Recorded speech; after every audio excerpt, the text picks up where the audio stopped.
Hello दोस्तों, स्वागत है आप सभी का आपके अपने यूट्यूब चैनल द एग्जामिनर में। दोस्तों, जैसा कि हम लोग आर के राजपूत बुक को चैप्टर वाइज सॉल्व कर रहे थे और हम लोगों ने उसी क्रम में chapter 3 electrostatics and capacitance start किया था। दोस्तों, हम लोगों ने इस चैप्टर के 1 से 65 तक क्वेश्चन पार्ट 1 में सॉल्व कर लिया था। अब दोस्तों, आज के इस वीडियो में अर्थात पार्ट 2 में हम लोग आगे अर्थात 66 से लेकर 130 तक क्वेश्चन को सॉल्व करेंगे। और दोस्तों, इसी प्रकार आपका एक अगला पार्ट आएगा पार्ट 3, जिसमें हम लोग 131 से लेकर 190 तक के क्वेश्चन को सॉल्व करेंगे और इस प्रकार आपका ये चैप्टर कंप्लीट हो जाएगा।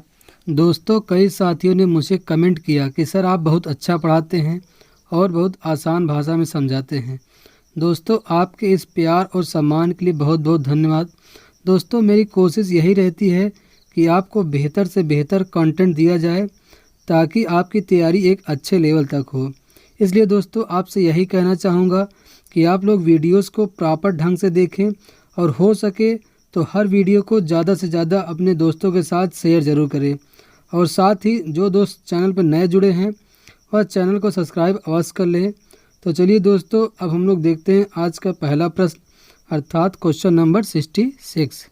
तो दोस्तों, आपका प्रश्न है, while tasting a capacitor with ohm meter, if the capacitor shows charging but the final resistance reading is appreciably less than normal, it can be concluded that capacitor is। तो दोस्तों, यहाँ पे कह रहा है जब हम लोग किसी कैपेसिटर की टेस्टिंग एक ओम मीटर की सहायता से करते हैं तो कैपेसिटर क्या करता है, चार्जिंग शो करता है, लेकिन जो इसका फाइनल रेजिस्टेंस होता है वो क्या होता है, लेस होता है नॉर्मल से, अर्थात नॉर्मल की अपेक्षा उसका रेजिस्टेंस क्या होता है। तो दोस्तों, इस कंडीशन में जो आपका कैपेसिटर होगा वो किस प्रकार व्यवहार करेगा, अर्थात वो शॉर्ट सर्किटेड होगा या ओपन सर्किटेड होगा या पूरी तरीके से सही होगा। तो चलिए दोस्तों, सबसे पहले हम लोग यह समझते हैं कि जो आपका कैपेसिटर होता है वह इनिशियल स्टेज अर्थात t बराबर 0 में वो दोस्तों एक तरीके से क्या करता है, शॉर्ट सर्किट की तरह व्यवहार करता है। इसी प्रकार आपका जो स्टडी स्टेज होता है अर्थात t बराबर क्या होता है, इन्फिनाइट, या हम लोग कह सकते हैं after fully charged it becomes like open circuit अर्थात ओपन सर्किट की तरह व्यवहार करता है। दोस्तों, यहाँ पे हम लोग यह समझ सकते हैं अर्थात यह समझना ज़रूरी है कि शॉर्ट सर्किट कंडीशन में जो कैपेसिटर होता है उसका जो रेजिस्टेंस का मान होता है वो क्या होता है, बहुत ही क्या होता है, कम होता है, या हम लोग प्रैक्टिकली कह सकते हैं कि 0 होता है। ठीक दोस्तों, अगर हम लोग आइडियल कंडीशन की बात करेंगे वो क्या हो जाएगा, लगभग 0 हो जाएगा, प्रैक्टिकली मतलब बहुत ही कम।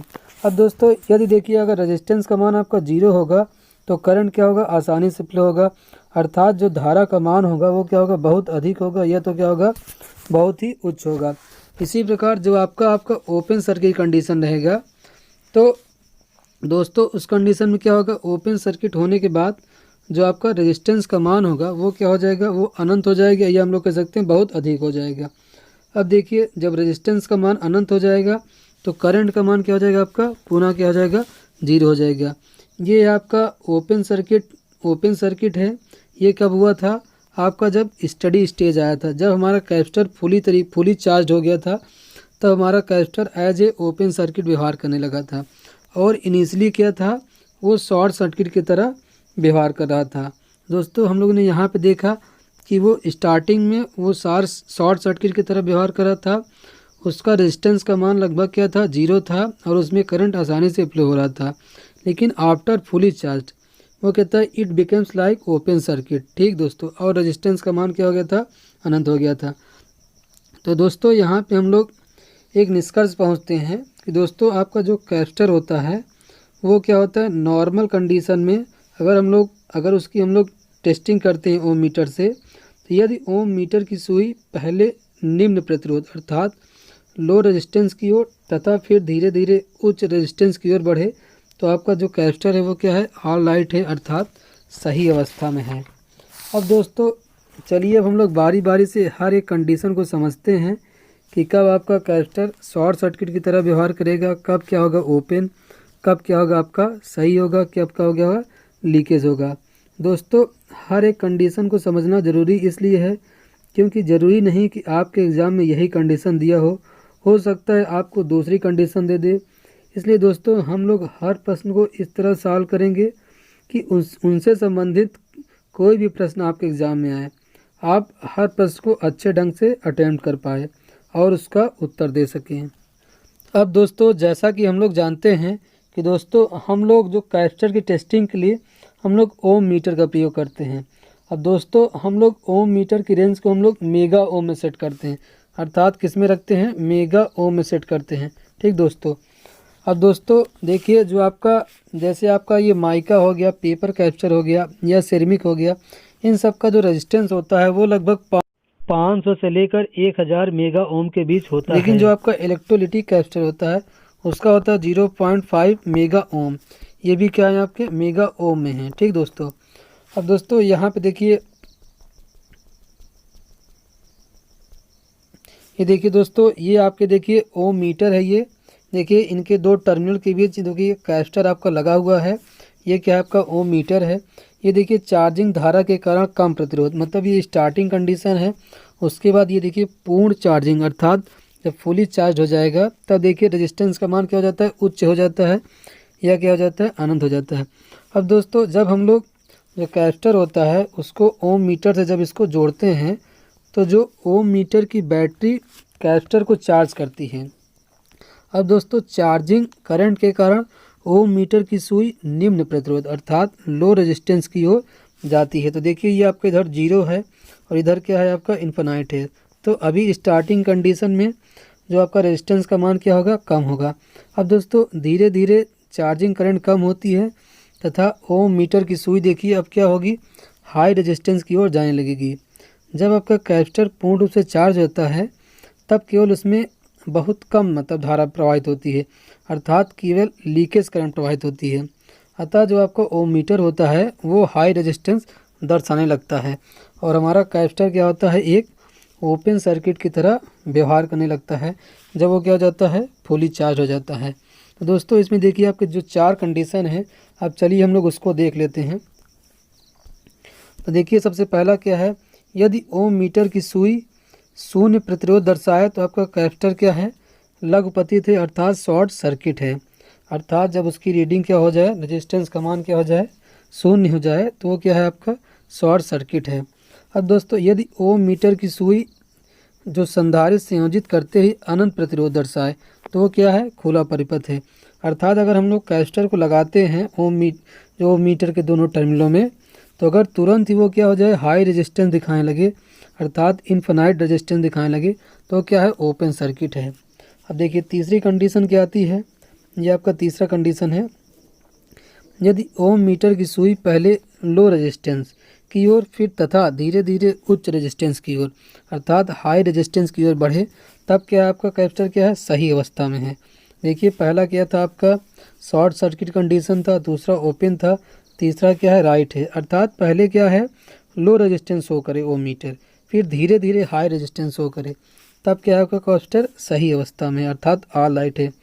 अब देखिए चौथा क्या है, और यही आपका देखिए आंसर भी है क्वेश्चन का, यदि जो कैपेसिटर है शुरू में लो रेजिस्टेंस दर्शाए किंतु बाद में दर्शाया गया प्रतिरोध उसके जो नॉर्मल मान से क्या हो, बहुत कम हो, तब आपका कैपेसिटर जो होता है उसमें क्या है, अधिक लीकेज करंट प्रवाहित हो रही है अर्थात वह क्या है, लीकी है। तो अर्थात हमारा जो कैपेसिटर है वो क्या है, एक तरीके से लीकेज कैपेसिटर है, उसमें लीकेज करंट प्रवाह हो रही है। तो यही आपके प्रश्न में पूछा भी गया है, तो आप लोग देख सकते हैं।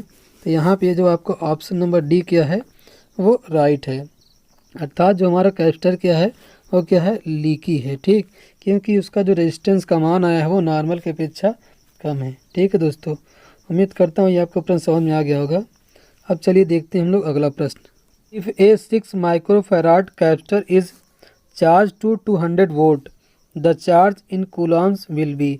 तो दोस्तों यहाँ पे कह रहा है कि एक क्या है, 6 माइक्रोफैराड का क्या है, कैपेसिटर है जो कि 200 वोल्ट तक क्या है, चार्ज किया जा रहा है। तो हम लोग इसमें क्यू का मान बताना है। तो हम लोग जानते हैं सिंपली क्यू बराबर क्या होता है, सी इंटू वी होता है। देखिए यहाँ पे देखिए सी का मान कितना दिया है आपको, 6 माइक्रोफैराड दिया है, 6 × 10⁻⁻6 हो जाएगा, और ये क्या दिया आपका 200 दिया है, वोल्ट दिया है। तो इसको हम लोग सिंपली करेंगे तो यह आ जाएगा 1200 माइक्रो कूलाम। तो यहाँ पे देखिए आपका ऑप्शन नंबर सी क्या है, राइट है। चलिए अब देखते हैं अगला प्रश्न, which capacitor will be physically smaller for the same rating. दोस्तों इसमें कह रहा है कि कौन सा जो कैपेसिटर होगा वो सेम रेटिंग के लिए क्या होगा, स्मॉलर होगा। अर्थात आपका जो सिरेमिक पेपर या दोनों क्या होंगे, इक्वल साइज होंगे। इसमें यही आपको बताना है। तो दोस्तों देखिए यहाँ पे देखिए एक चीज़ क्या है, देखिए जिस कैपेसिटर का रिलेटिव परमिटिविटी या हम लोग उसी को डाइलेक्ट्रिक कांस्टेंट कहते हैं, उसका मान जितना अधिक होगा उसकी साइज क्या होगी, उतना छोटा होगी।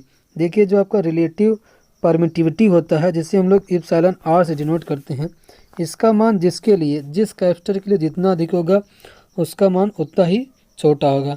तो आइए दोस्तों हम लोग सबसे पहले समझते हैं कि रिलेटिव परमिटिविटी होता क्या है, फिर हम लोग क्वेश्चन में देखेंगे कि उसका आंसर क्या है। तो दोस्तों देखिए रिलेटिव परमिटिविटी, तो देखिए the permittivity of any medium with respect to free space or air is called relative permittivity.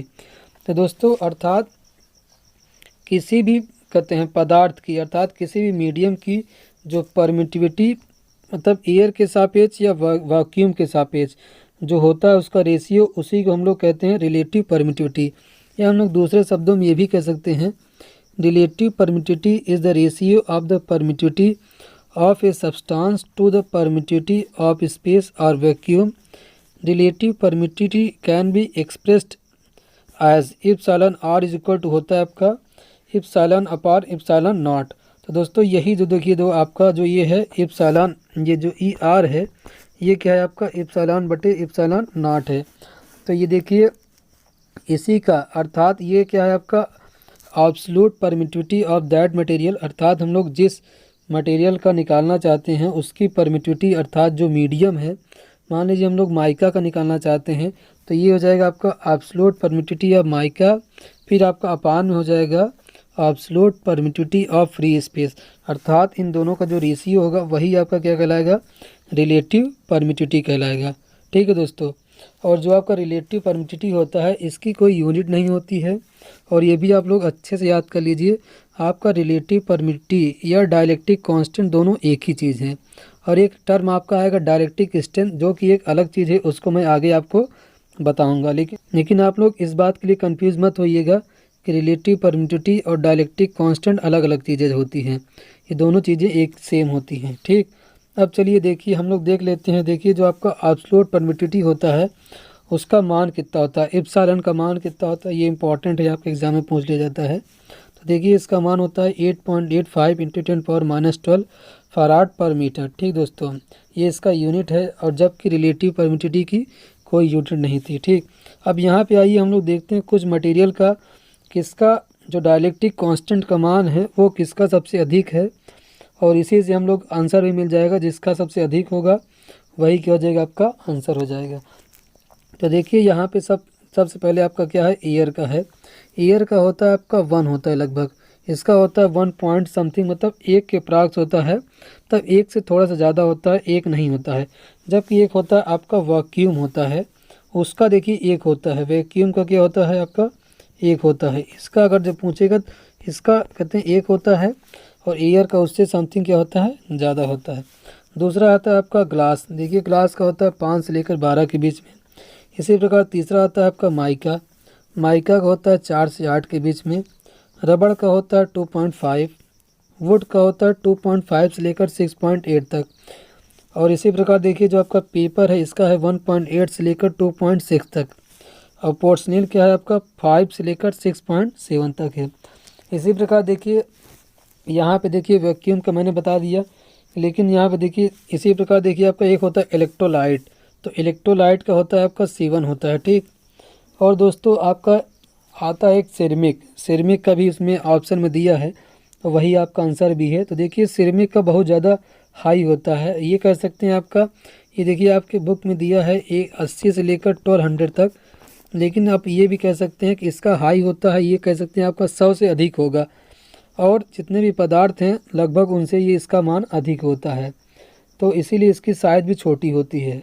और दोस्तों आपका एक आता है आपका ऑयल, आयल के लिए देखिए आपका जो होता है वो होता है लगभग 2 के बराबर, अर्थात 2 होता है। दोस्तों यहाँ पे देखिए थोड़ा एक चीज़ ये भी समझना ज़रूरी है कि देखिए कुछ न कुछ इनके मान में कुछ न कुछ विचलन होता है, अर्थात डिविएशन होता है। अगर आपको दे दिया, मान लीजिए ये दे दिया 4 से 8 है, अगर आपको 3 से 8 भी दे दिया तब भी आप उसको सही कर लेंगे ऑप्शन के अकॉर्डिंग। तो यहाँ पे ज़्यादा थोड़ा बहुत मतलब ये कह सकते हैं कि ऑप्शन के अकॉर्डिंग आप उसको आंसर दे सकते हैं।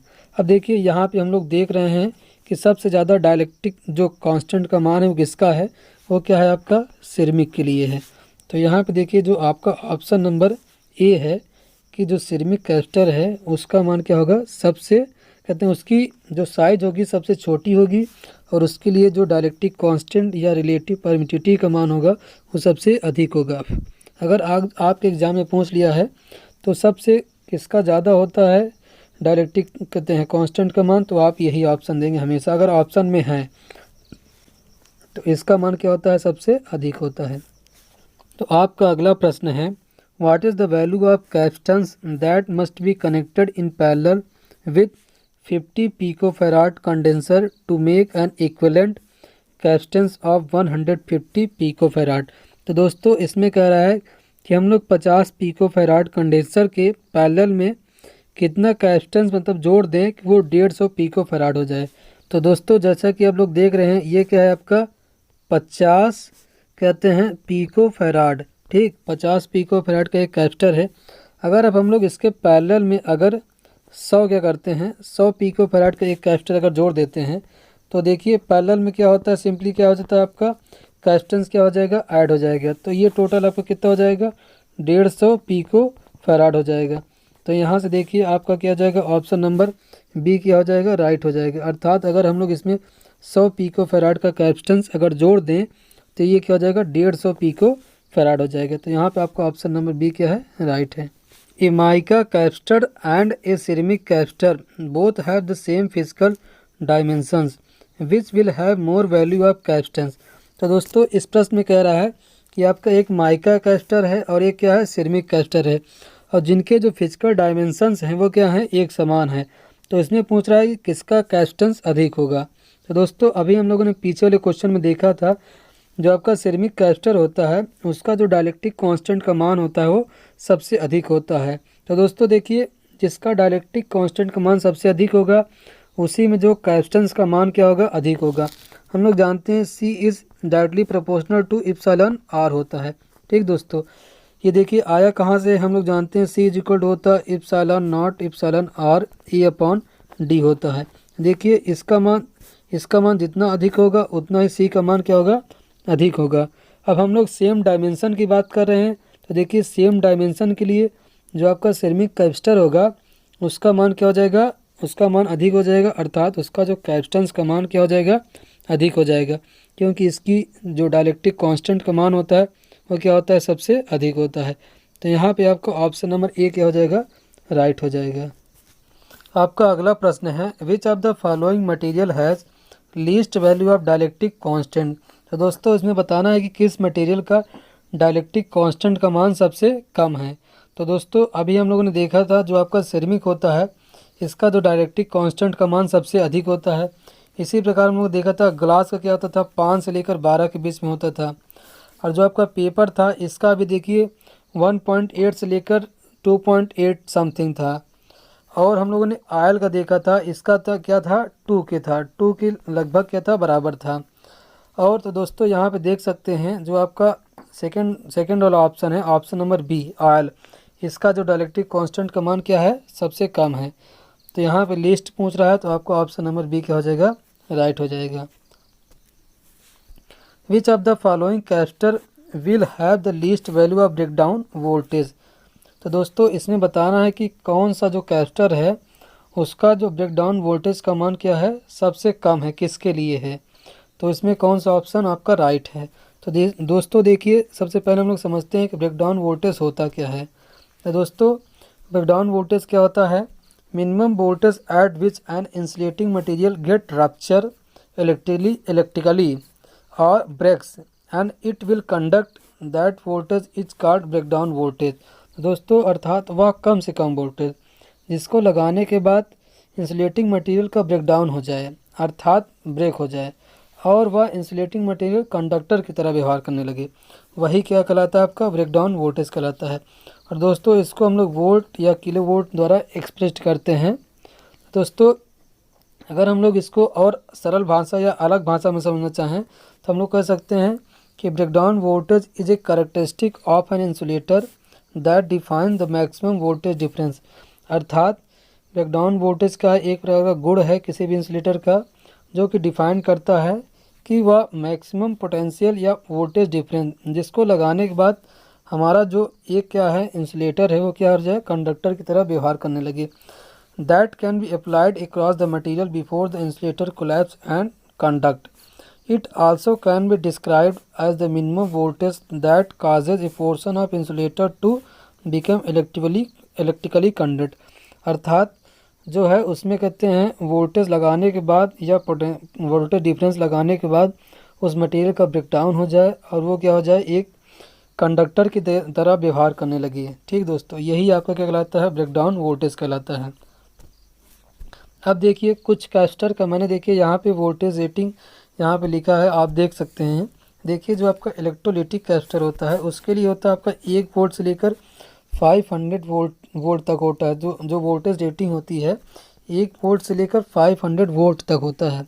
इसी प्रकार जो आपका पेपर होता है इसके लिए देखिए 100 से लेकर 1500 वोल्ट तक होता है। और जो आपका सेरेमिक होता है इसका देखिए सबसे अधिक भी होता है 3 वोल्ट से लेकर 6000 वोल्ट तक, क्योंकि इसका देखिए जो आपका डाइलेक्ट्रिक कांस्टेंट का मान है वो भी क्या होता है, अधिक होता है। इसी प्रकार जो माइका है उसका देखिए 500 वोल्ट होता है। और आपका जो पॉलीस्टर होता है इसका देखिए 2000 वोल्ट होता है। ठीक दोस्तों, तो यहाँ पे भी आप लोग देख सकते हैं जो इलेक्ट्रोलिटिक है इसका देखिए सबसे वोल्टेज रेटिंग क्या है, कम है। तो देखिए यहाँ पे जो आपको ऑप्शन नंबर डी क्या है वो क्या है, राइट है। यहाँ पे आपको ऑप्शन चौथा क्या है, राइट है। जो इलेक्ट्रोलिटिक कैपेसिटर होता है उसका ब्रेकडाउन वोल्टेज सबसे कम होता है। और आपने ये भी देखा कि जो सबसे अधिक किसका था, सेरेमिक का था। अगर सबसे अधिक पूछेगा तो सेरेमिक बताएंगे, सबसे कम पूछेगा तो इलेक्ट्रोलिटिक। चलिए देखते हैं हम लोग अगला प्रश्न। The breakdown voltage for paper capacitor is usually. तो दोस्तों देखिए पेपर के लिए ब्रेकडाउन वोल्टेज कितना होता है, तो हम लोगों ने देखा था अभी कितना था, ये समथिंग आपका 100 से लेकर 1500 वोल्ट था। तो यहाँ पे देखिए आपका जो ऑप्शन नंबर बी क्या है वो क्या है, राइट है। देखिए इसी के बीच में है 200 से लेकर 1600 वोल्ट तक। तो देखिए यहाँ पे थोड़ा बहुत कम ज़्यादा हो सकता है। देखिए मैंने बताया था आपका 100 से लेकर 1500 वोल्ट तक। तो यहाँ पे देखिए जो आपका ऑप्शन सबसे क्लोज है वो क्या है, 200 से लेकर 1600 वोल्ट तक है। इसलिए दोस्तों आपका ऑप्शन नंबर बी क्या है वो क्या है, राइट है। Dielectric constant for mica is nearly. तो दोस्तों इसमें बताना है कि डाइलेक्ट्रिक कांस्टेंट माइका के लिए कितना होगा। तो दोस्तों अभी मैंने बताया था माइका के लिए कितना, तो मैंने बताया था उसमें 4 से 8 तक था। ठीक दोस्तों, तो यहाँ पे देखिए 4 से 8 के करीब जो सबसे आपका अप्रोप्रिएट आंसर है वो क्या है, ऑप्शन नंबर सी क्या है, 3 से लेकर 8 के बीच। तो आपका जो माइका के लिए डाइलेक्ट्रिक कांस्टेंट के लिए जो ऑप्शन होगा वो ऑप्शन नंबर सी क्या हो जाएगा, राइट हो जाएगा। The value of dielectric constant for vacuum is taken as. तो दोस्तों देखिए यहाँ पे वो वैक्यूम के लिए पूछा है, तो वैक्यूम के लिए मैंने क्या बताया था, ये क्या था आपका 1 था। अब देखिए यहाँ पे डाइलेक्ट्रिक कांस्टेंट पूछा है, अगर यहीं पे अगर डाइलेक्ट्रिक स्ट्रेंथ पूछता तो उसके लिए इसका वैक्यूम के लिए अनंत मान हो जाता है। तो यहाँ पे आप लोग कन्फ्यूज मत होइएगा, अगर डाइलेक्ट्रिक कांस्टेंट पूछेगा तो उसका मान 1 होगा, अगर डाइलेक्ट्रिक स्ट्रेंथ पूछेगा तो उसका मान क्या हो जाएगा, इन्फिनाइट या अनंत हो जाएगा। विच of the following character is marked for polarity. दोस्तों इस क्वेश्चन को मैंने इसके पहले वाले वीडियो में भी अच्छा से बताया था कि ऐसा कौन जो कैरेक्टर है जो मार्क्ड पोलैरिटी के लिए इस्तेमाल होता है, अर्थात उसकी पोलैरिटी हमेशा फिक्स्ड होती है। अगर हम लोग पोलैरिटी चेंज कर देंगे तो आपका कैरेक्टर क्या हो जाएगा, ख़राब हो जाएगा। और दोस्तों हमको फिक्स पोलैरिटी मिलती किस में है, डीसी में मिलती है। तो यहाँ पे ऐसे भी आपका क्वेश्चन करके दिया है। तो देखिए यहाँ पे आपका ऑप्शन नंबर डी क्या है, राइट है, इलेक्ट्रोलिटिक कैरेक्टर। अब इसके बारे में मैंने बताया था, इसकी पोलैरिटी क्या होती है, फिक्स्ड होती है। और इसको हम लोग शॉर्ट टाइम डेरिवेशन के लिए इस्तेमाल करते हैं। जब हम लोग इंडक्शन मोटर में जो आपका ये इलेक्ट्रोलिटिक कैपेसिटर होता है इसको शॉर्ट टाइम के लिए इस्तेमाल करते हैं, और लेकिन जो आपका पेपर कैपेसिटर होता है इसको हम लोग परमानेंटली अर्थात लॉन्ग टाइम के लिए यूज़ करते हैं। इसी प्रकार जो आपका इलेक्ट्रोलिटिक कैपेसिटर होता है ये क्या होता है, इसका लो ब्रेकडाउन वोल्टेज होता है, अभी आपने देखा भी था। और इसके लिए दोस्तों देखिए, इसके लिए जो लीकेज रेजिस्टेंस का मान होता है वो लो होता है, लो लीकेज रेजिस्टेंस होता है इसमें, इसीलिए इसमें जो लीकेज करंट का मान होता है वो अधिक होता है। और दोस्तों इसकी जो रेंज मैंने बताया था वो कितना बताया था आपको, 1 माइक्रो फराड से लेकर 1000 माइक्रो फराड तक। देखिए इसके लिए क्या था, इसका रेंज था।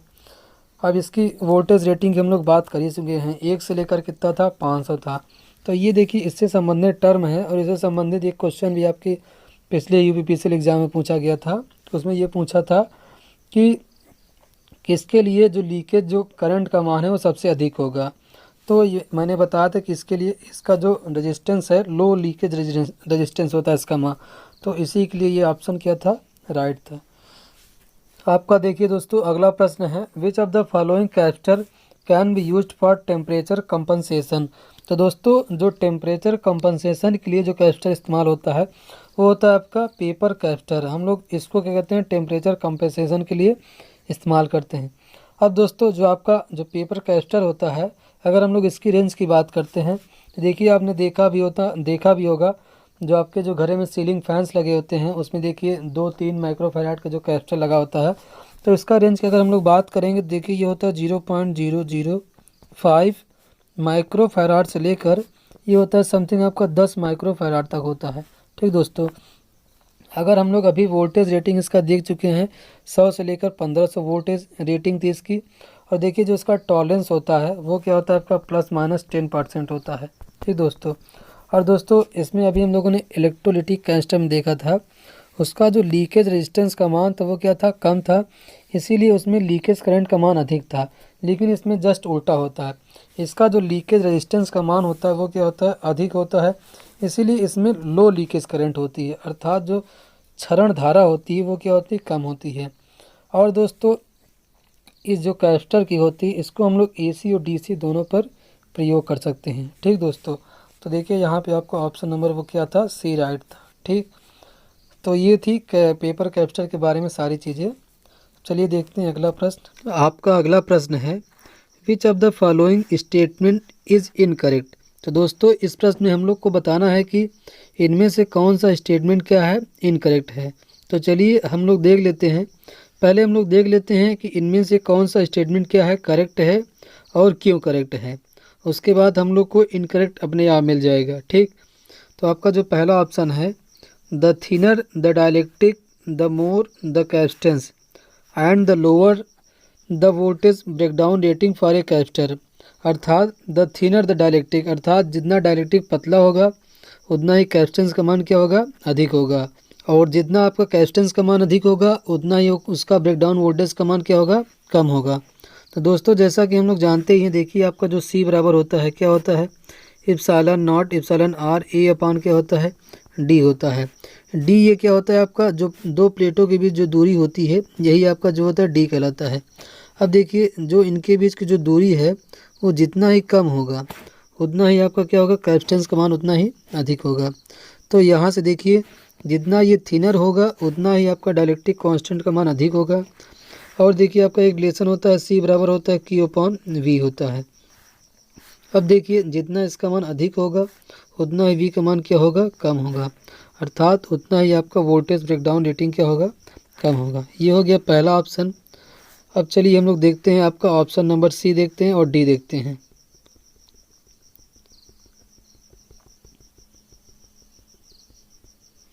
तो देखिए दोस्तों इसमें कह रहा है capacitor in series provide less capacitance but a higher voltage breakdown rating for the combination.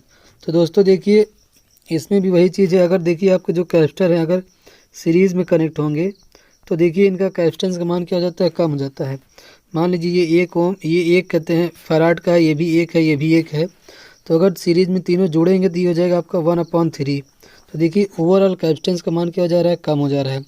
अब देखिए जब आपका कैपेसिटेंस का मान जब कम हो रहा था तो आपका जो कहते हैं अगर ये कम होगा तो ये आपका जो वोल्टेज ब्रेकडाउन रेटिंग है ये क्या हो जाएगा, बढ़ जाएगा। तो देखिए ये भी आपका ऑप्शन सही है और ये भी ऑप्शन क्या है, ए और सी सही है। अब आइए हम लोग थोड़ा डी को देख लेते हैं। डी वाला क्या है, a capacitor can store charge because it has a dielectric between two conductor. दोस्तों ये देखिए ये भी ऑप्शन आपका सही है। इसमें कह रहा है कि जो आपका कैपेसिटर होता है वो चार्ज को स्टोर करता है क्योंकि इनके बीच क्या होता है, डाइलेक्ट्रिक होता है। इनके बीच देखिए कोई डाइलेक्ट्रिक मटेरियल होता है और इसी में आपका कैपेसिटर का जो चार्ज होता है वो स्टोर होता है। तो आपका देखिए ऑप्शन ये भी क्या है, डी वाला भी क्या है, सही है। अब चलिए सबसे पहले मैं इसको हटा देता हूँ, फिर उसके बाद हम लोग ऑप्शन बी पढ़ते हैं।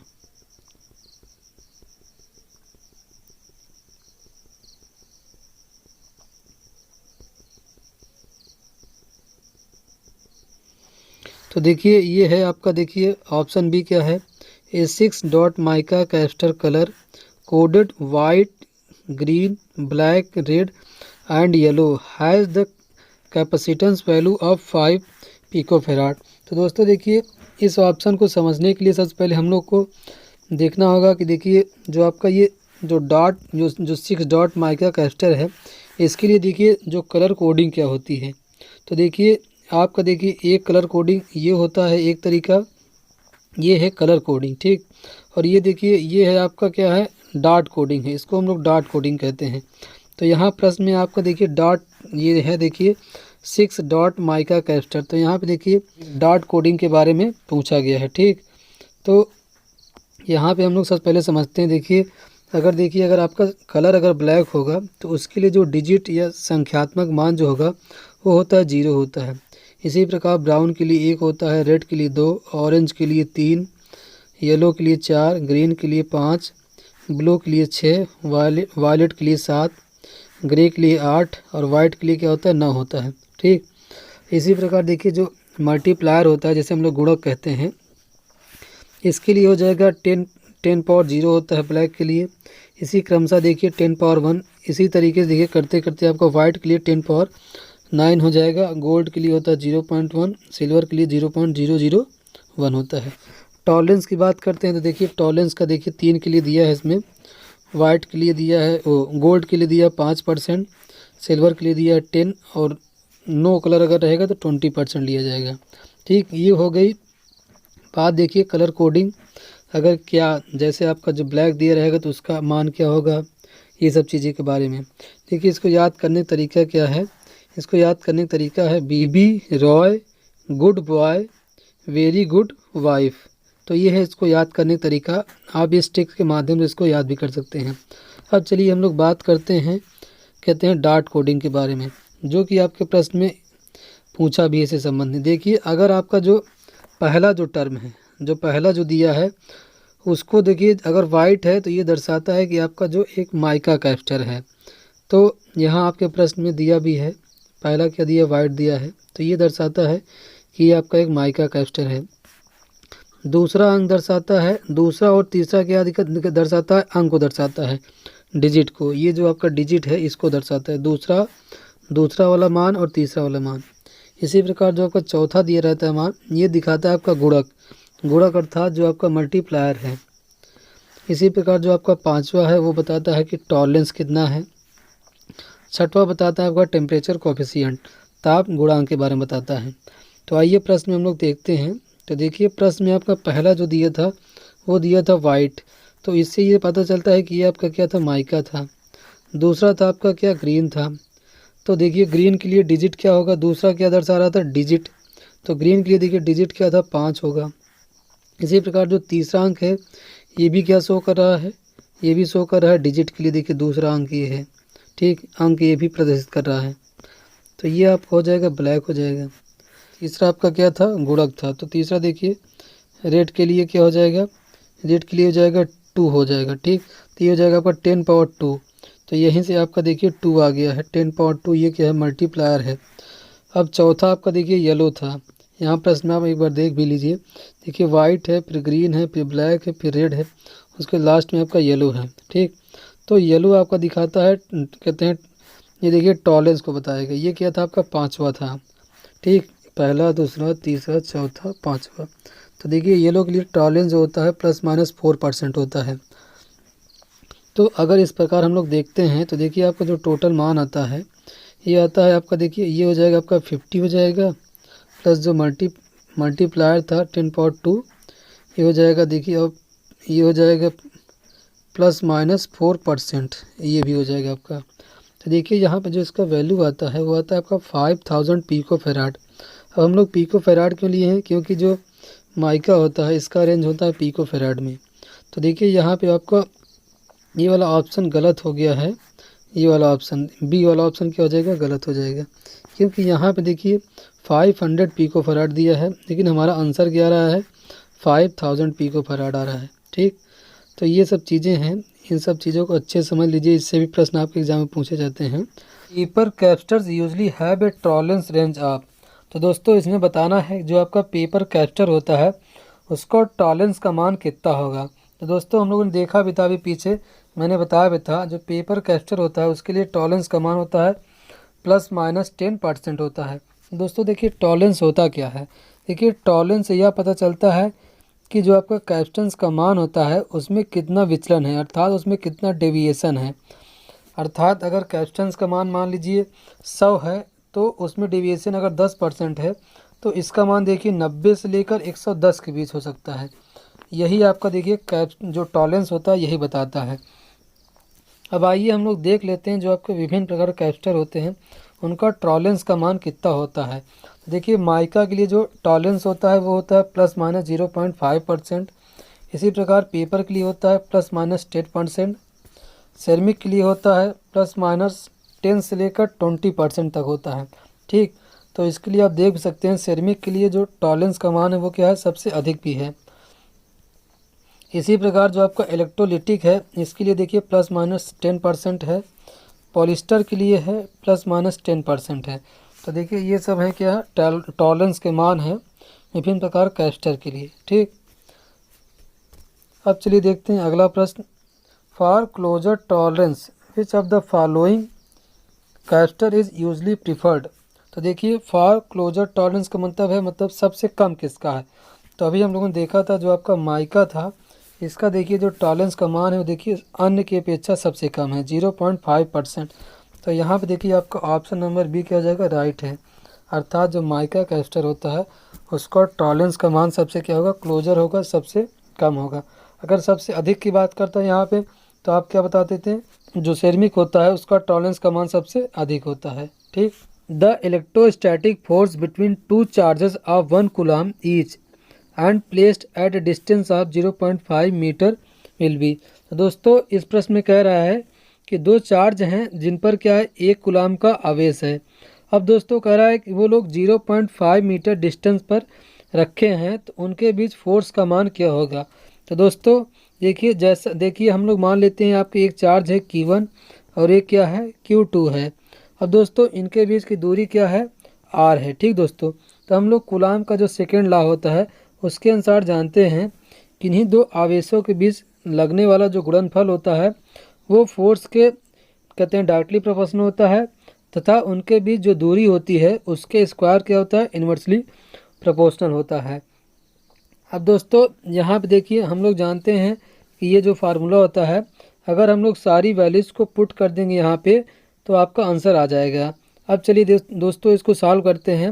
और यहाँ पे एक चीज़ और देख लीजिए, जो आपका जो 1/4 इप्सिलॉन नॉट होता है उस जिसको हम लोग के से भी डिनोट करते हैं उसका मान होता है 9 × 10⁹ न्यूटन मीटर स्क्वायर पर कूलम का स्क्वायर। ठीक दोस्तों, अब देखिए हम लोगों ने क्या देखा, इसका मान हो गया 9 × 10⁹ और जो आपके जो दोनों चार्ज हैं उन पर आवेश कितना है वो क्या है 1 × 1 हो जाएगा। और दोस्तों आपका जो डिस्टेंस है वो क्या है 0.5 है।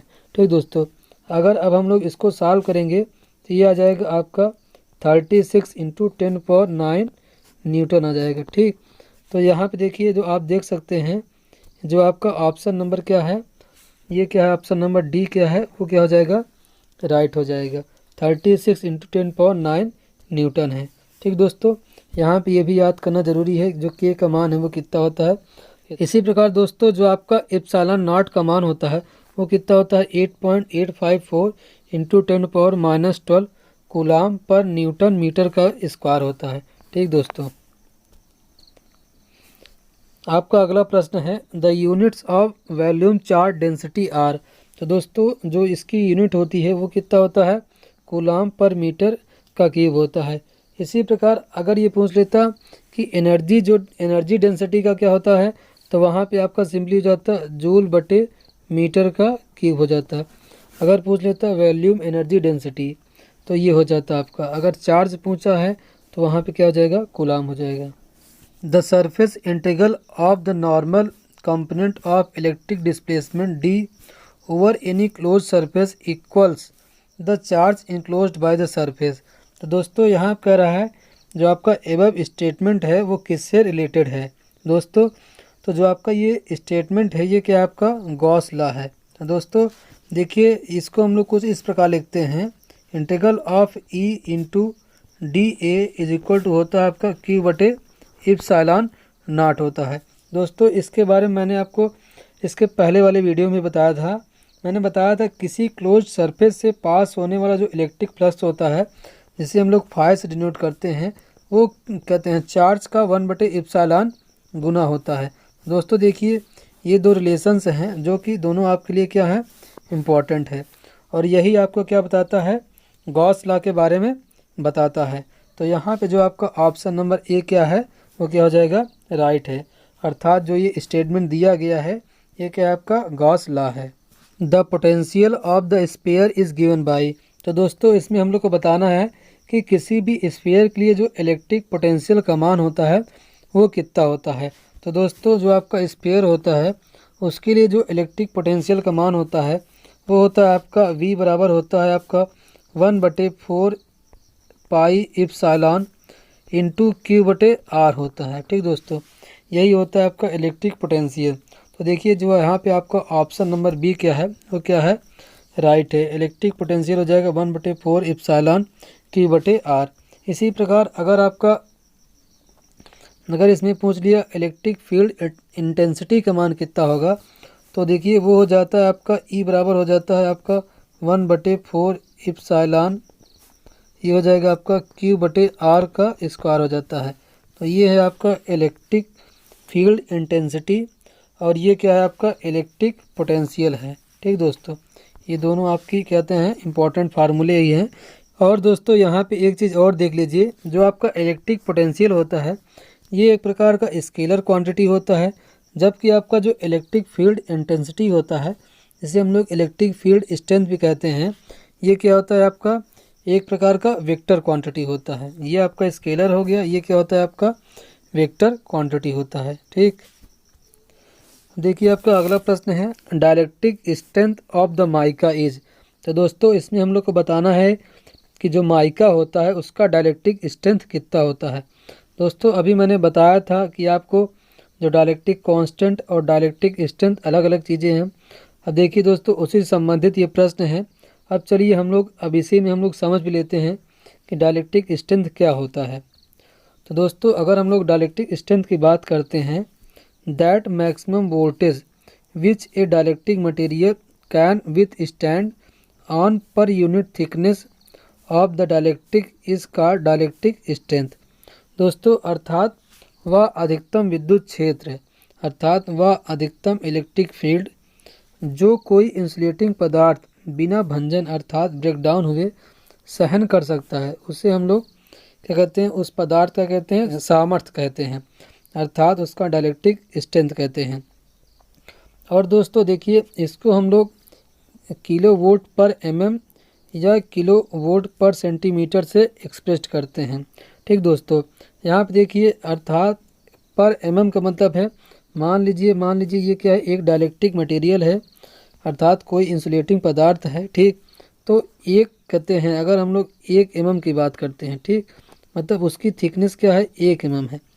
तो मान लीजिए देखिए जैसे हम लोग एग्जांपल के तौर पे देख सकते हैं, जो आपका जो एयर होता है उसके लिए जो डाइलेक्ट्रिक कांस्टेंट का मान कितना होता है आपका, देखिए अगर हम लोग kV पर mm में बात करते हैं तो देखिए वो होता है आपका 3 kV पर mm या 3.2 कह सकते हैं हम लोग। अगर यही आप देखिए kV पर सेंटीमीटर होता तो देखिए जो आपका मैक्सिमम मान होता है वो 30 kV पर सेंटीमीटर होता है। ये है आपका मैक्सिमम मान। अगर इसी में हम लोग RMS मान देखेंगे तो ये होता है आपका 21.2, ये क्या होता है आपका RMS वैल्यू होता है। ठीक, 21.2 kV पर सेंटीमीटर। ठीक दोस्तों, ईयर का सबसे इम्पोर्टेंट भी है, किस लिए यही अक्सर पूछ भी लिया जाता है। तो यहाँ पे देखिए जो डाइलेक्ट्रिक स्ट्रेंथ है, अर्थात अगर हम लोग 30 kV पर सेंटीमीटर अगर इतना अगर हम वोल्टेज दे देंगे तो जो आपका ईयर हो जाएगा वो क्या हो जाएगा, उसका ब्रेकडाउन हो जाएगा, अर्थात वो क्या हो जाएगा, पंचर हो जाएगा। दोस्तों आइए हम लोग और सभी का देख लेते हैं इसी में कितना किसका डाइलेक्ट्रिक स्ट्रेंथ है, ये भी आपसे पूछ सकता है एग्जाम में।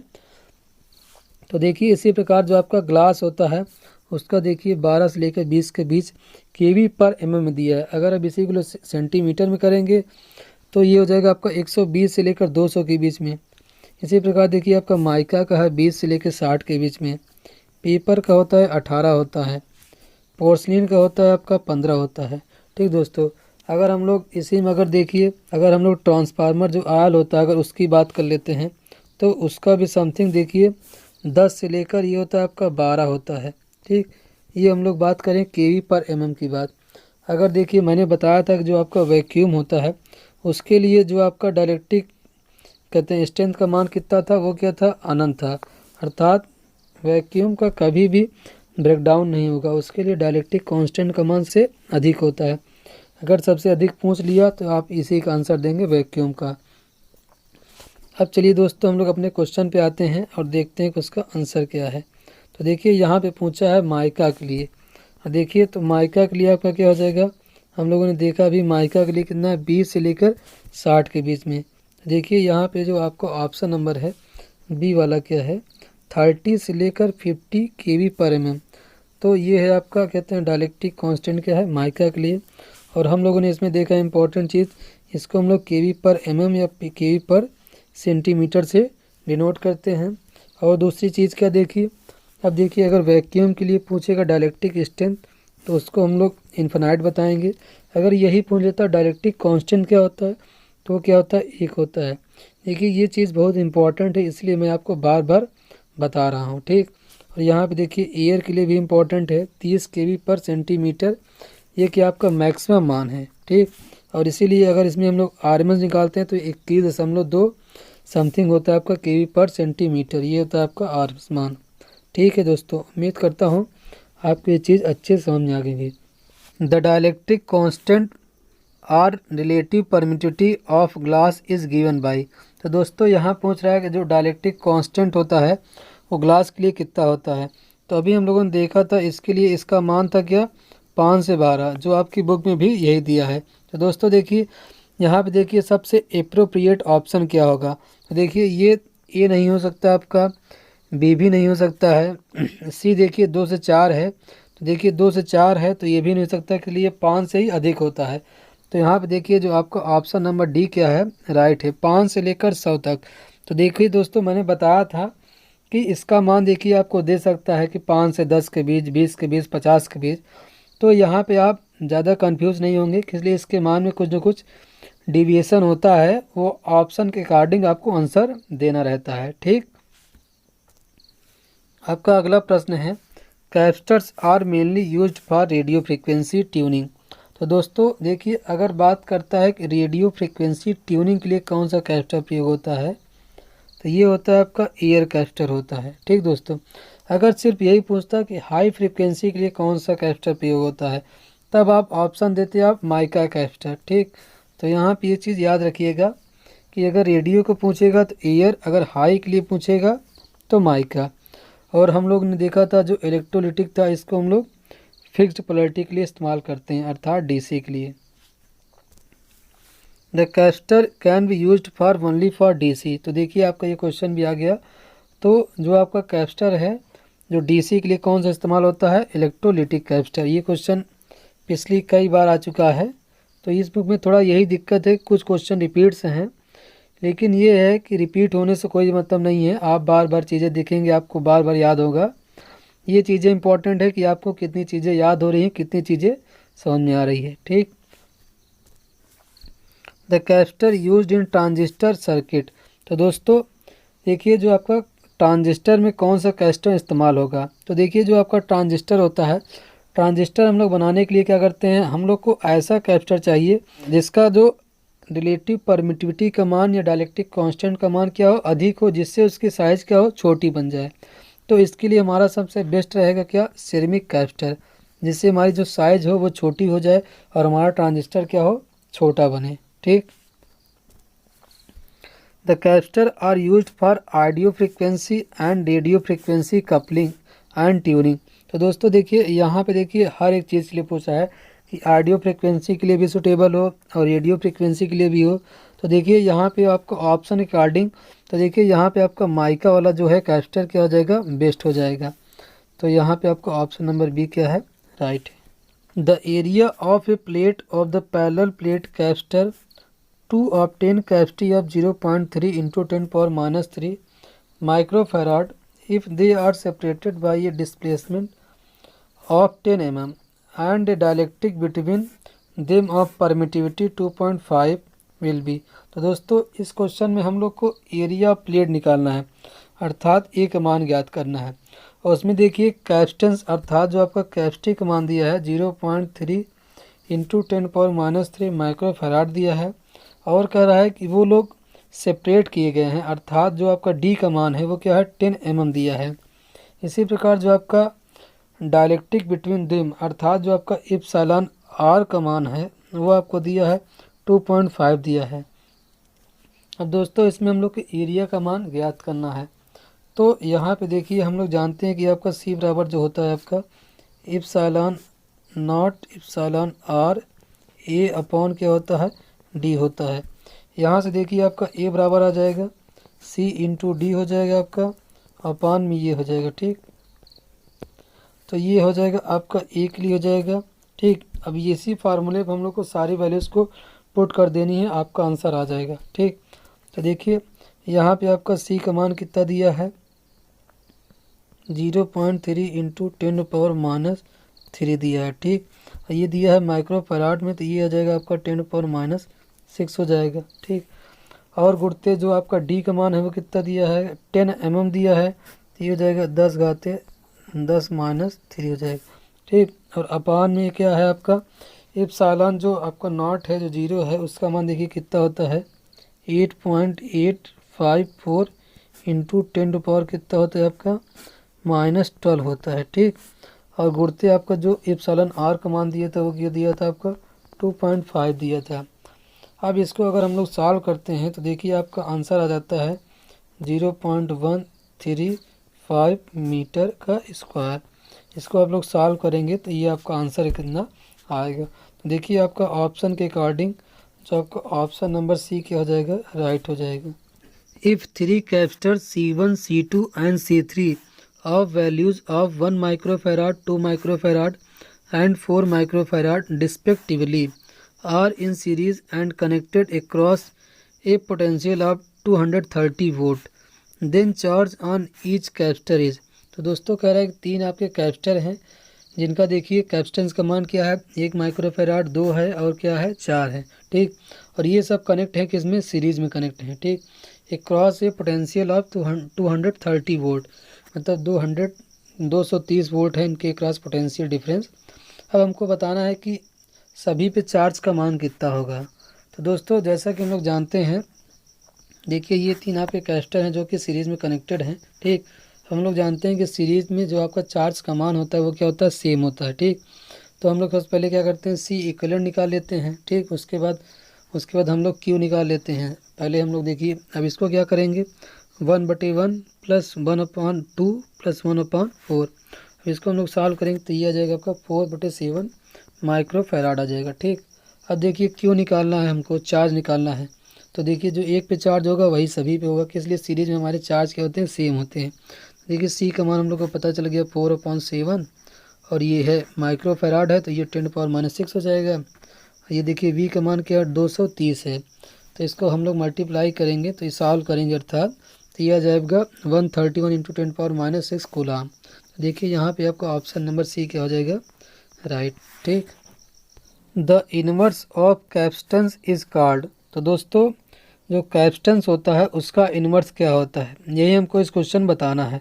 तो दोस्तों जो कैपेसिटेंस होता है उसका इन्वर्स, अर्थात यहाँ पे बात कर रहा है रेसिप्रोकल, तो उसका रेसिप्रोकल होता है वो क्या होता है, इलास्टेंस होता है।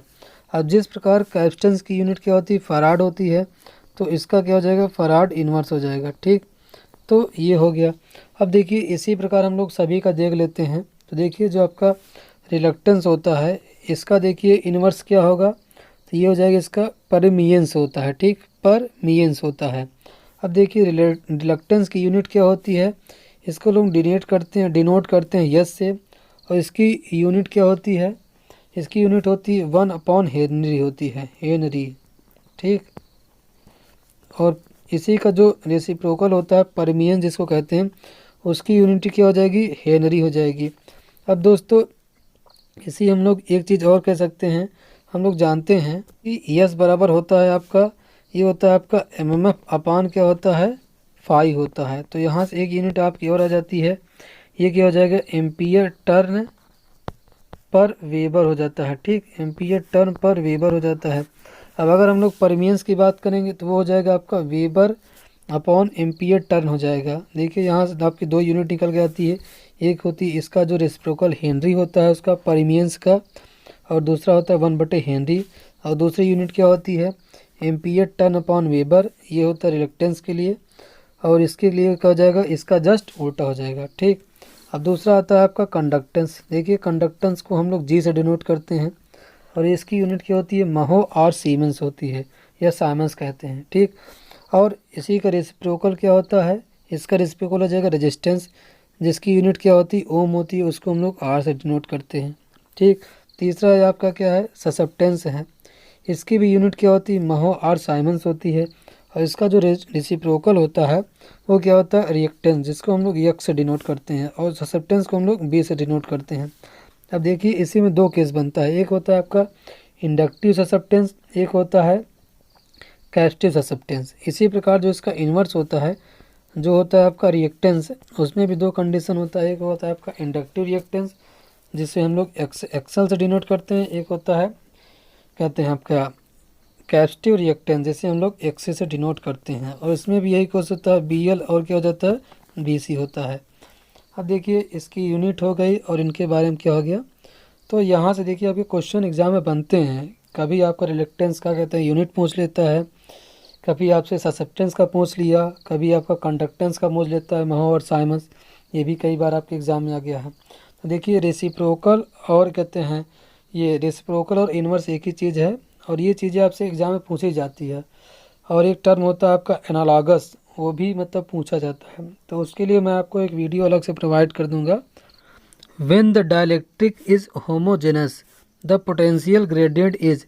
तो दोस्तों जब आपका जो डायलेक्ट्रिक है वो क्या हो जाएगा, होमोजेनस होगा, तो आपका जो पोटेंशियल ग्रेडियंट होगा वो क्या हो जाएगा, यूनिफॉर्म हो जाएगा। अर्थात जो आपका डायलेक्ट्रिक है वो जो एक समान रूप से रहेगा, तो आपका जो पोटेंशियल ग्रेडियंट भी है वो क्या हो जाएगा, यूनिफॉर्म। तो यहाँ पे आपका ऑप्शन नंबर ए क्या हो जाएगा, राइट हो जाएगा।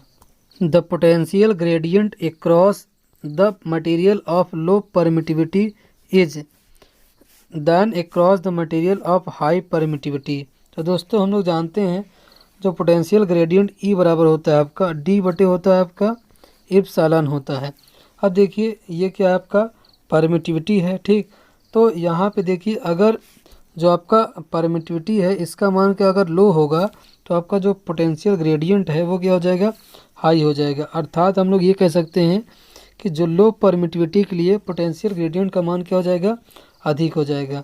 तो यहाँ पे देखिए जो आपका ऑप्शन नंबर बी क्या है, ग्रेटर, अर्थात low permittivity is greater than across the material of high permittivity.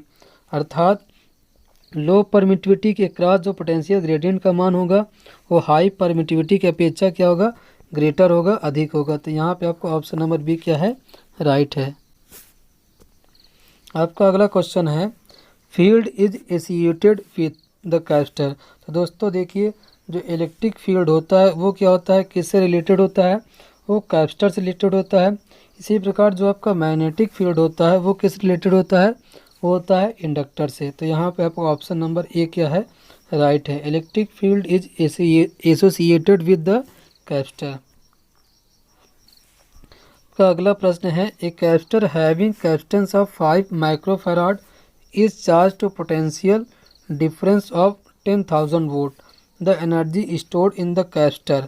तो दोस्तों देखिए यहाँ पे आपका कैपेसिटेंस का मान दिया है 5 माइक्रोफैराड और क्या दिया है, पोटेंशियल डिफरेंस कितना दिया है, 10,000 वोल्ट दिया है। तो यहाँ पे हम लोग एनर्जी स्टोर्ड का मान निकालना है। तो देखिए हम लोग जानते हैं ये बराबर होता क्या है, हाफ CV का स्क्वायर होता है, ठीक। और यहीं से आपका एक फार्मूला और आता है, देखिए सारे फार्मूले हम लोग अच्छा यहाँ पे लिख लेते हैं। सबसे पहले एक होता है आपका हाफ होता है Q इंटू V होता है, ठीक। और एक क्या होता है आपका हाफ इंटू Q का स्क्वायर अपॉन C होता है, ठीक। तो दोस्तों ये तीनों फार्मूले हैं energy stored in a capacitor को निकालने के लिए, ठीक दोस्तों। लेकिन यहाँ पे देखिए हम लोग को जो आपका ये वाला है इसी से हम लोग का काम चल जाएगा। तो देखिए दोस्तों अब हम लोग सारी वैल्यूज़ को अगर पुट करेंगे तो ये जाएगा हाफ इंटू आपका C का मान कितना दिया था 5 माइक्रोफैराड, तो ये जाएगा 5 × 10⁶। और V का मान कितना दिया था 10,000, ये क्या होता है स्क्वायर, तो ये हो जाएगा आपका स्क्वायर हो जाएगा, ठीक। तो अब अगर हम लोग इसको सॉल्व करेंगे तो ये आ जाएगा आपका 250 क्या जाएगा जूल आ जाएगा। तो देखिए यहाँ पे जो आपका ऑप्शन नंबर क्या है, जो आपका D है वो क्या हो जाएगा, राइट हो जाएगा। A single core cable used on 33,000 volt has conductor diameter 10 mm and the internal diameter of sheath 25 mm. The maximum electrostatic stress in the cable is। तो दोस्तों यहाँ पे कह रहा है एक सिंगल कोर केबल है जो कि 33 kV वोल्ट पर यूज हो रहा है, ठीक दोस्तों। और देखिए जो केबल का जो डायमीटर है वो क्या दिया है आपको 10 mm दिया है।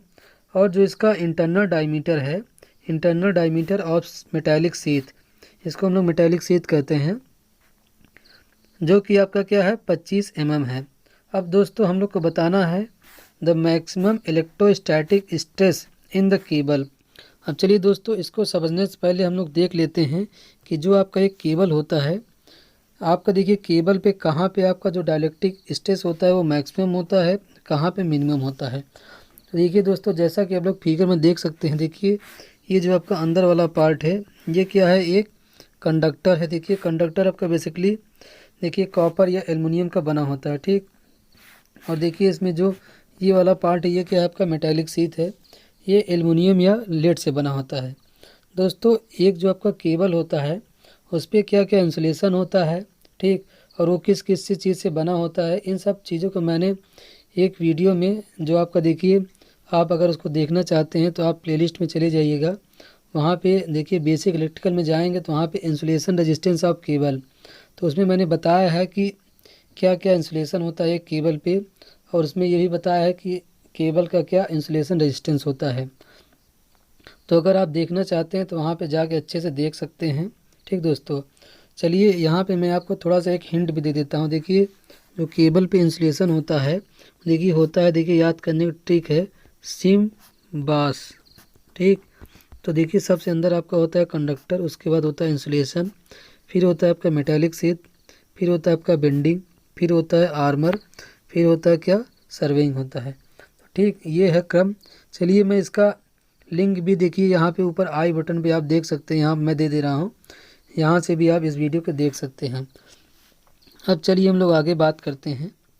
तो देखिए दोस्तों जो आपका देखिए ये है बीच में आपका क्या है कंडक्टर है, देखिए जिसका डायमीटर हम लोग स्मॉल d लिए हैं, और जो आपका मेटालिक शीथ तक जो है आपका ये जो डायमीटर है इसको हम लोग कैपिटल D लिए हैं। तो देखिए दोस्तों जो आपका मैक्सिमम डाइलेक्ट्रिक स्ट्रेस होता है वो होता है कंडक्टर के सरफेस पर, ठीक। इसी प्रकार जो आपका मिनिमम डाइलेक्ट्रिक स्ट्रेस होता है वो होता है मेटालिक शीथ पे, मतलब यहाँ पे होता है।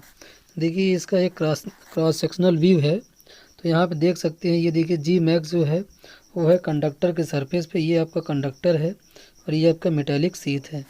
और जी देखिए जो मिनिमम है, जो मिनिमम डाइलेक्ट्रिक स्ट्रेस वो होता है मेटालिक शीथ पे, ठीक। तो ये चीज़ें हैं। अब इसके अगर हम लोग देखिए ये डायमीटर के रूप में है, अगर हम लोग यहाँ पे रेडियस लेंगे तो ये हो जाएगा, ये हो जाएगा, इसको R ले सकते हैं जो आपका कंडक्टर का है। इसी प्रकार जो आपका ये है मेटालिक शीथ, इसको हम लोग कैपिटल R भी ले सकते हैं, ठीक। तो आइए हम लोग देख लेते हैं क्या क्या फार्मूला होता है इससे संबंधित। फिर हम लोग उसके बाद अपने क्वेश्चन को सॉल्व करते हैं।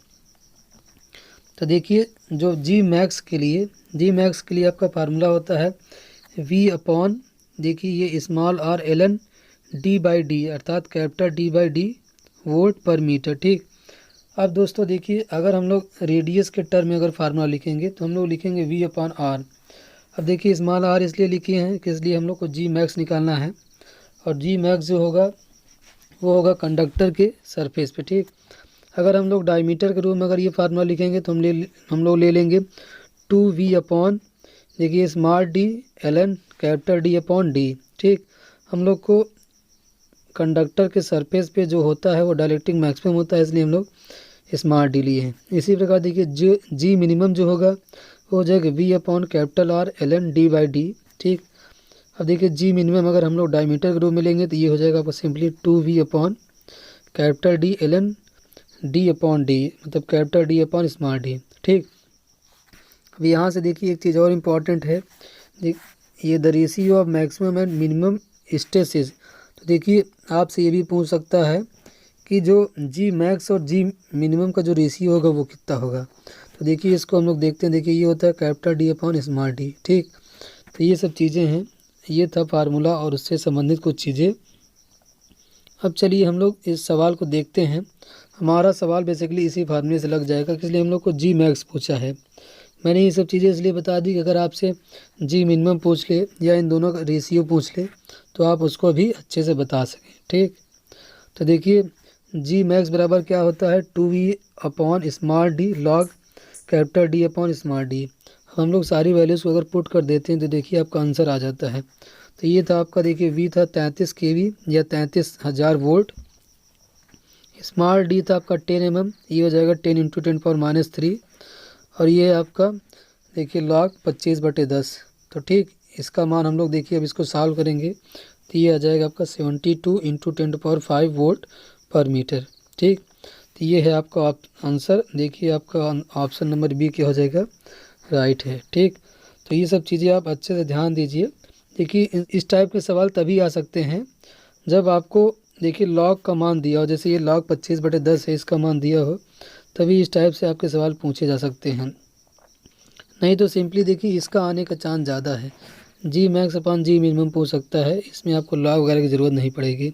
ठीक, for a medium of relative permittivity epsilon और द फील्ड स्ट्रेंथ इज।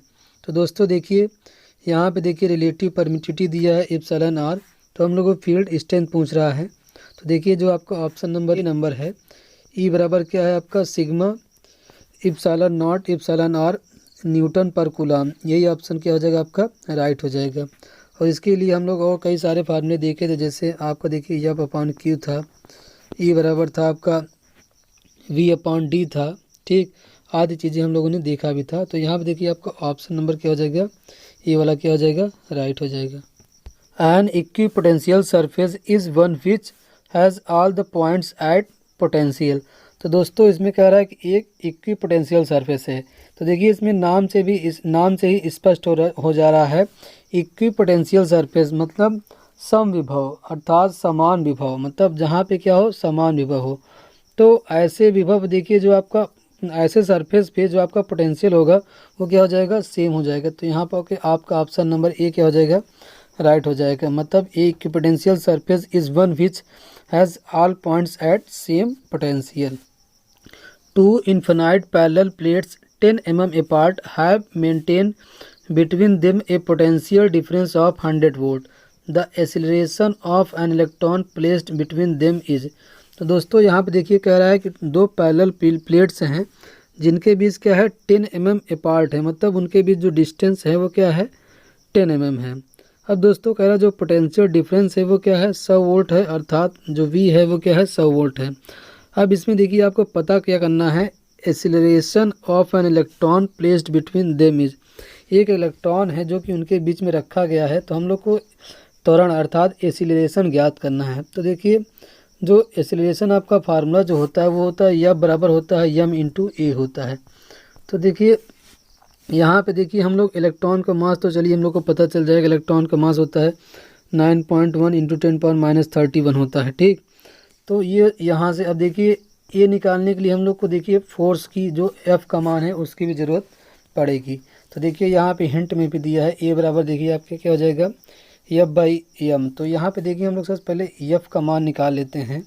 तो यहाँ पे देखिए एफ के लिए भी हिंट दिया है हम लोगों ने भी, जो इलेक्ट्रिक फील्ड इंटेंसिटी होता है ई बराबर आपका क्या होता था एफ बाई क्यू होता था। देखिए यहाँ से हम लोग यहीं से हम लोग एफ का मान निकालेंगे। देखिए हम लोग को क्यू का मान पता चल जाएगा। जो आवेश होता है इलेक्ट्रॉन पे वो कितना होता है 1.6 × 10⁻19 होता है कूलाम। तो यहाँ पे देखिए सबसे पहले देखिए यहीं से हम लोग निकाल लेते हैं। तो देखिए यहाँ से आपका क्या था ई बराबर था एफ अपॉन क्यू था, ठीक। तो यहाँ से देखिए एफ बराबर आपका क्या हो जाएगा ई इंटू क्यू हो जाएगा, ठीक। अब हम लोग ई बराबर ये भी जानते हैं कि ये होता है वी अपॉन डी होता है आपका ये, और ये हो जाएगा आपका क्यू, ठीक। अब देखिए हम लोग को यहाँ पे वी का मान पता है 100 वोल्ट, और देखिए जो आपका डी का मान है वो की दिया है 10 mm दिया है, और इस पे जो आवेश होता है उसका मान इलेक्ट्रॉन का हम लोग को पता ही है। तो देखिए यहाँ पे हम लोग सिंपली रखेंगे, ये हो जाएगा आपका 100, ये हो जाएगा अपॉन देखिए 10 है, ये है mm में है तो ये 10⁻³ हो जाएगा, और आवेश का मान कितना हो जाएगा 1.6 × 10⁻19 हो जाएगा। तो यहाँ से देखिए 10⁻19 हो गया। अब देखिए इसको अगर हम लोग सॉल्व करते हैं तो ये आपका देखिए कितना आता है। देखिए ये आ जाएगा आपका समथिंग हो जाएगा 1.6 × 10⁻15 न्यूटन आ जाएगा, ठीक। तो देखिए यहाँ से आपका फोर्स का मान पता चल जाएगा, ये क्या है आपका -15 है। तो अब देखिए एक बराबर हम लोग क्या जानते थे, ए बराबर क्या था आपका एफ बटे एम था। एफ का मान आपको पता चल गया है 1.6 × 10⁻15 न्यूटन, 15 न्यूटन है। और देखिए आपका जो इसका मास होता है वो क्या होता है 9.1 × 10⁻31। अब हम लोग इसको सॉल्व करेंगे तो देखिए ये आपका आंसर आ जाएगा समथिंग, देखिए इतना आ जाएगा, ये आ जाएगा आपका 1 जो वाला डी वाला ऑप्शन है यही क्या हो जाएगा राइट हो जाएगा 1.76 × 10⁻15 मीटर पर सेकेंड का स्क्वायर। तो इसको अगर आप सॉल्व करेंगे तो इतना ही आंसर आएगा, ठीक है। The capacitance of an isolated sphere is given by. तो यहाँ पे हम लोग को देखिए जो आपका आइसोलेटेड स्फीयर होता है उसका कैपेसिटेंस कितना होगा।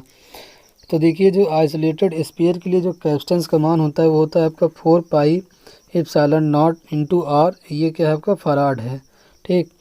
ये है आपका आइसोलेटेड स्फीयर के लिए। और हम लोग देखिए पैरेलल प्लेट कैपेसिटर के लिए जानते हैं आपका होता है C बराबर होता है ε0 ε r/A/d होता है। ये होता है आपका पैरेलल प्लेट के लिए। ये आपका था ये क्या था आइसोलेटेड स्फीयर के लिए। इसी प्रकार इसमें एक दो और केसेस हैं लेकिन उसका हम लोग आगे डेरिवेशन करेंगे तभी हम लोग उसको अच्छे से समझेंगे, ठीक। लेकिन इसको आप याद रखिए, सबसे इम्पोर्टेंट यही है। द टोटल डिफिशियंसी और excess of electron in a body is known as. तो दोस्तों देखिए इसमें कह रहा है डिफिशियंसी और एक्सेस मतलब कमी और अधिकता। इलेक्ट्रॉन की जो कमी और अधिकता क्या कहलाती है, किसी भी मान लीजिए कोई आपका एटम है, अगर उस पर क्या हो जाए इलेक्ट्रॉन की अधिकता हो जाए, तो अधिकता हो जाए तो उस पर मान लीजिए कैसा चार्ज आ जाएगा, निगेटिव चार्ज आ जाएगा। अगर कमी हो जाएगी तो उस पर कैसा चार्ज आ जाएगा, पॉजिटिव चार्ज आ जाएगा।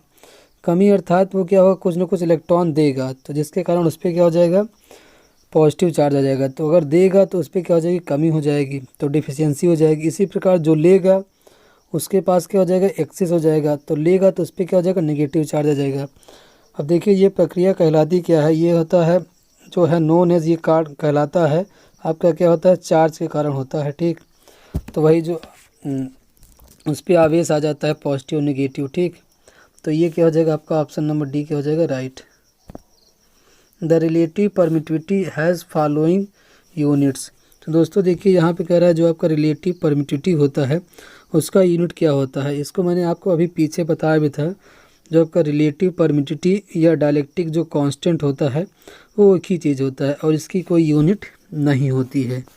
इसकी यूनिट, इसका आंसर क्या हो जाएगा डी वाला ऑप्शन क्या हो जाएगा राइट हो जाएगा। If the relative permittivity of mica is 5 it's absolute is. तो दोस्तों देखिए यहाँ पे जो माइका का जो रिलेटिव परमिटिविटी है वो कितना है 5 है। तो हम लोग जानते हैं एक फार्मूला होता है आपका एप्सिलॉन बराबर होता है इप्सिलॉन नॉट इप्सिलॉन आर। तो यहाँ पे देखिए इप्सिलॉन नॉट का मान हम लोग जानते हैं, ये कितना होता है आपका 8.854 इंटू 10 क्या होता है -12 होता है, ठीक। और देखिए अब मल्टीप्लाई में इप्सिलॉन आर का मान कितना दिया आपको 5 दिया है। अब दोस्तों इसी को अगर हम लोग सॉल्व करेंगे तो देखिए आपका जो ऑप्शन नंबर ए है वो क्या हो जाएगा 44 इंटू 27 इंटू 10 - 12 फराड पर मीटर है। तो अगर हम लोग इसको सॉल्व करेंगे तो यही आपका आंसर हो जाएगा। तो यहाँ पे ए वाला क्या हो जाएगा राइट हो जाएगा। The direction of the line of forces eight any point is the direction along which a unit charge placed at that point would move if free to do so। तो दोस्तों यहाँ पे कह रहा है कि किसी भी बिंदु पर बल की रेखाओं की दिशा वह दिशा होती है जिसके साथ उस बिंदु पर कोई यूनिट में मतलब कोई यूनिट में जो आपका पॉजिटिव चार्ज लगाया जाता है यदि वो ऐसा करने के लिए स्वतंत्र है। अर्थात यहाँ पे देखिए जो आपका होगा यूनिट क्या होगा पॉजिटिव चार्ज। तो यहाँ पे देखिए आपका जो ऑप्शन नंबर ए क्या हो जाएगा राइट हो जाएगा। It was suggested by that the electric field should be imagined to be divided into tubes of force containing a fixed number of line of force। तो दोस्तों देखिए इसमें कह रहा है कि एक साइंटिस्ट थे जिनका नाम था क्या था फराडे था। इन्होंने एक सुझाव दिया था कि जो विद्युत क्षेत्र को बल की ट्यूब्स में विभाजित करने की कल्पना की जानी चाहिए थी जिससे बल की एक निश्चित संख्या हो। तो इन्होंने बताया जो आपका किसी भी चार्ज से जो आपका इलेक्ट्रिक जो फील्ड निकलता है, जो इलेक्ट्रिक लाइन ऑफ फोर्सेस निकलते हैं, उनको क्या करना चाहिए एक ट्यूब में विभाजित करना चाहिए। जैसे मान लीजिए ये कोई आपका एक स्पेयर है मान लीजिए जिस पे मान लीजिए कोई प्लस क्यू का चार्ज है, ठीक, प्लस क्यू का चार्ज है इस पर। अब दोस्तों यहाँ पे देखिए कह रहा है कि मतलब इनके द्वारा इन्होंने बताया कि मान लीजिए ये क्या है आपका एक स्फीयर है जिस पे प्लस क्यू चार्ज है। तो इन्होंने बताया कि मान लीजिए कोई इसकी एक स्मॉल एरिया है मान लीजिए ये ठीक। तो इससे देखिए जो आपका जो इलेक्ट्रिक जो लाइन ऑफ फोर्सेस जो निकलेंगी वो क्या होगी एक ट्यूब के रूप में निकलेंगी। जो मतलब यहाँ से निकलेंगी तो मान लीजिए अब किसी निगेटिव चार्ज बॉडी पे वो क्या हो जाएंगे। मान लीजिए कोई बॉडी है, मान लीजिए ये क्या है एक बॉडी ये है। तो देखिए इन्होंने यही बताया कि जो इलेक्ट्रिक लाइन ऑफ फोर्सेस निकलेंगी वो कुछ इस प्रकार होगी, तो क्या होगी एक ट्यूब के आकार में बटी होनी चाहिए। इन्होंने यही क्या दिया था एक सुझाव दिया था। तो यही है आपका क्या है फराडे ने यही सुझाव दिया था। तो यहाँ पे देखिए आपका ऑप्शन नंबर सी क्या हो जाएगा राइट हो जाएगा। The phenomena of an uncharge body getting charge nearly by the nearness of a charge body is known as. तो दोस्तों यहाँ पे कह रहा है कि जो ऐसा एक फिनोमिना जिसके कारण देखिए किसी भी देखिए चार्ज बॉडी के अगर क्लोज्ड में हम कोई अनचार्ज बॉडी लाते हैं तो वो क्या हो जाता है चार्ज हो जाता है। मान लीजिए आपका कोई चार्ज बॉडी है जिस पर क्या है प्लस क्यू का आवेश है, अगर इसके समीप में हम कोई अनचार्ज बॉडी लाते हैं तो वो भी क्या हो जाता है चार्ज हो जाता है। तो देखिए ये क्रिया आपकी कहलाती क्या है, ये क्रिया आपकी कहलाती है इंडक्शन कहलाती है। तो यहाँ पे आपका ऑप्शन नंबर डी क्या हो जाएगा राइट हो जाएगा।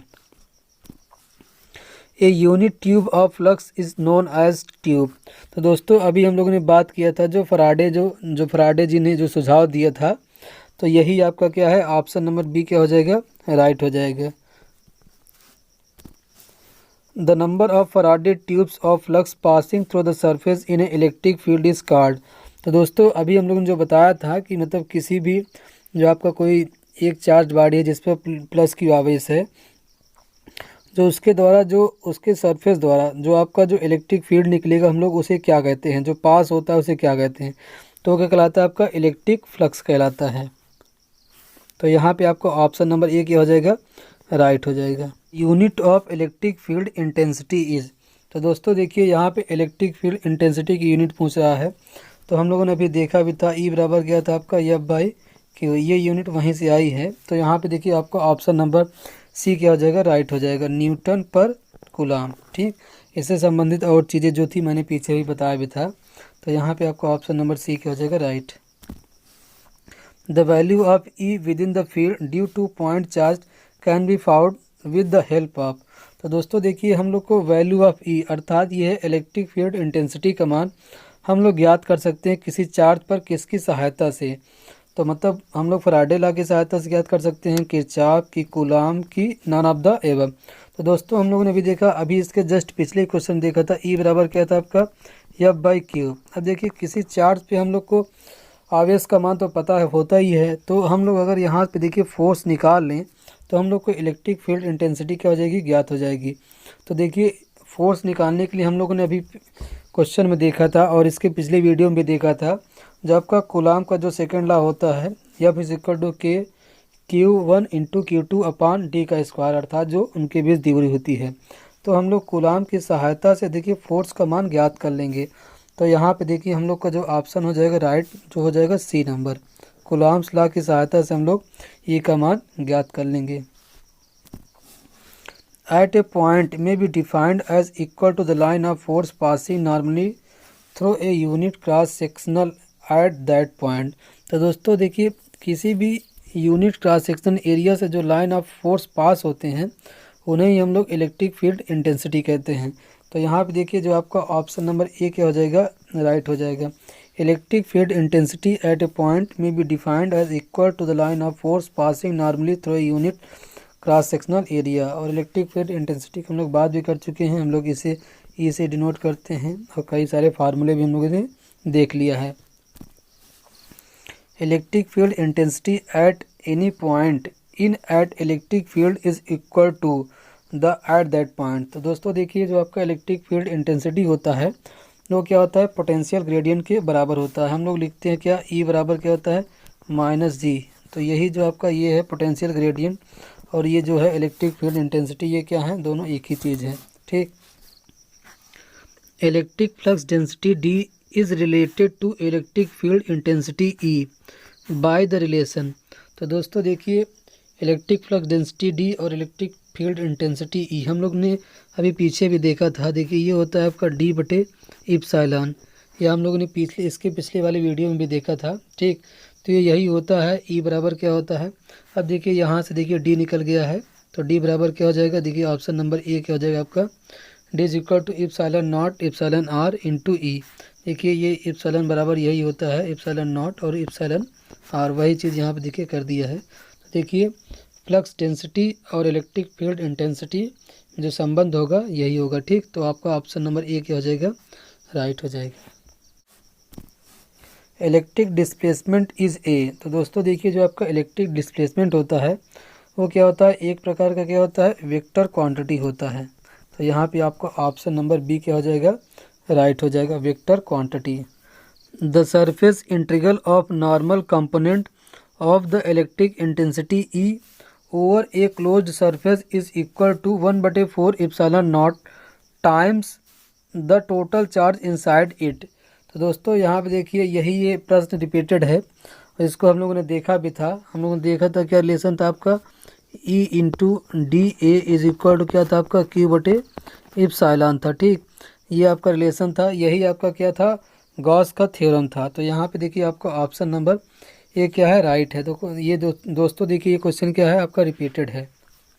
ए point charge of 10⁻⁹ coulomb is placed at the point A in a free space. The intensity of electrostatic field on the surface of a sphere of radius 50 mm and centre A is given by.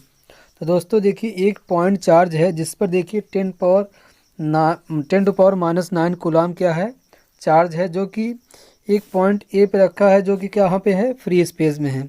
अब हम लोग को electric field intensity का मान ज्ञात करना है।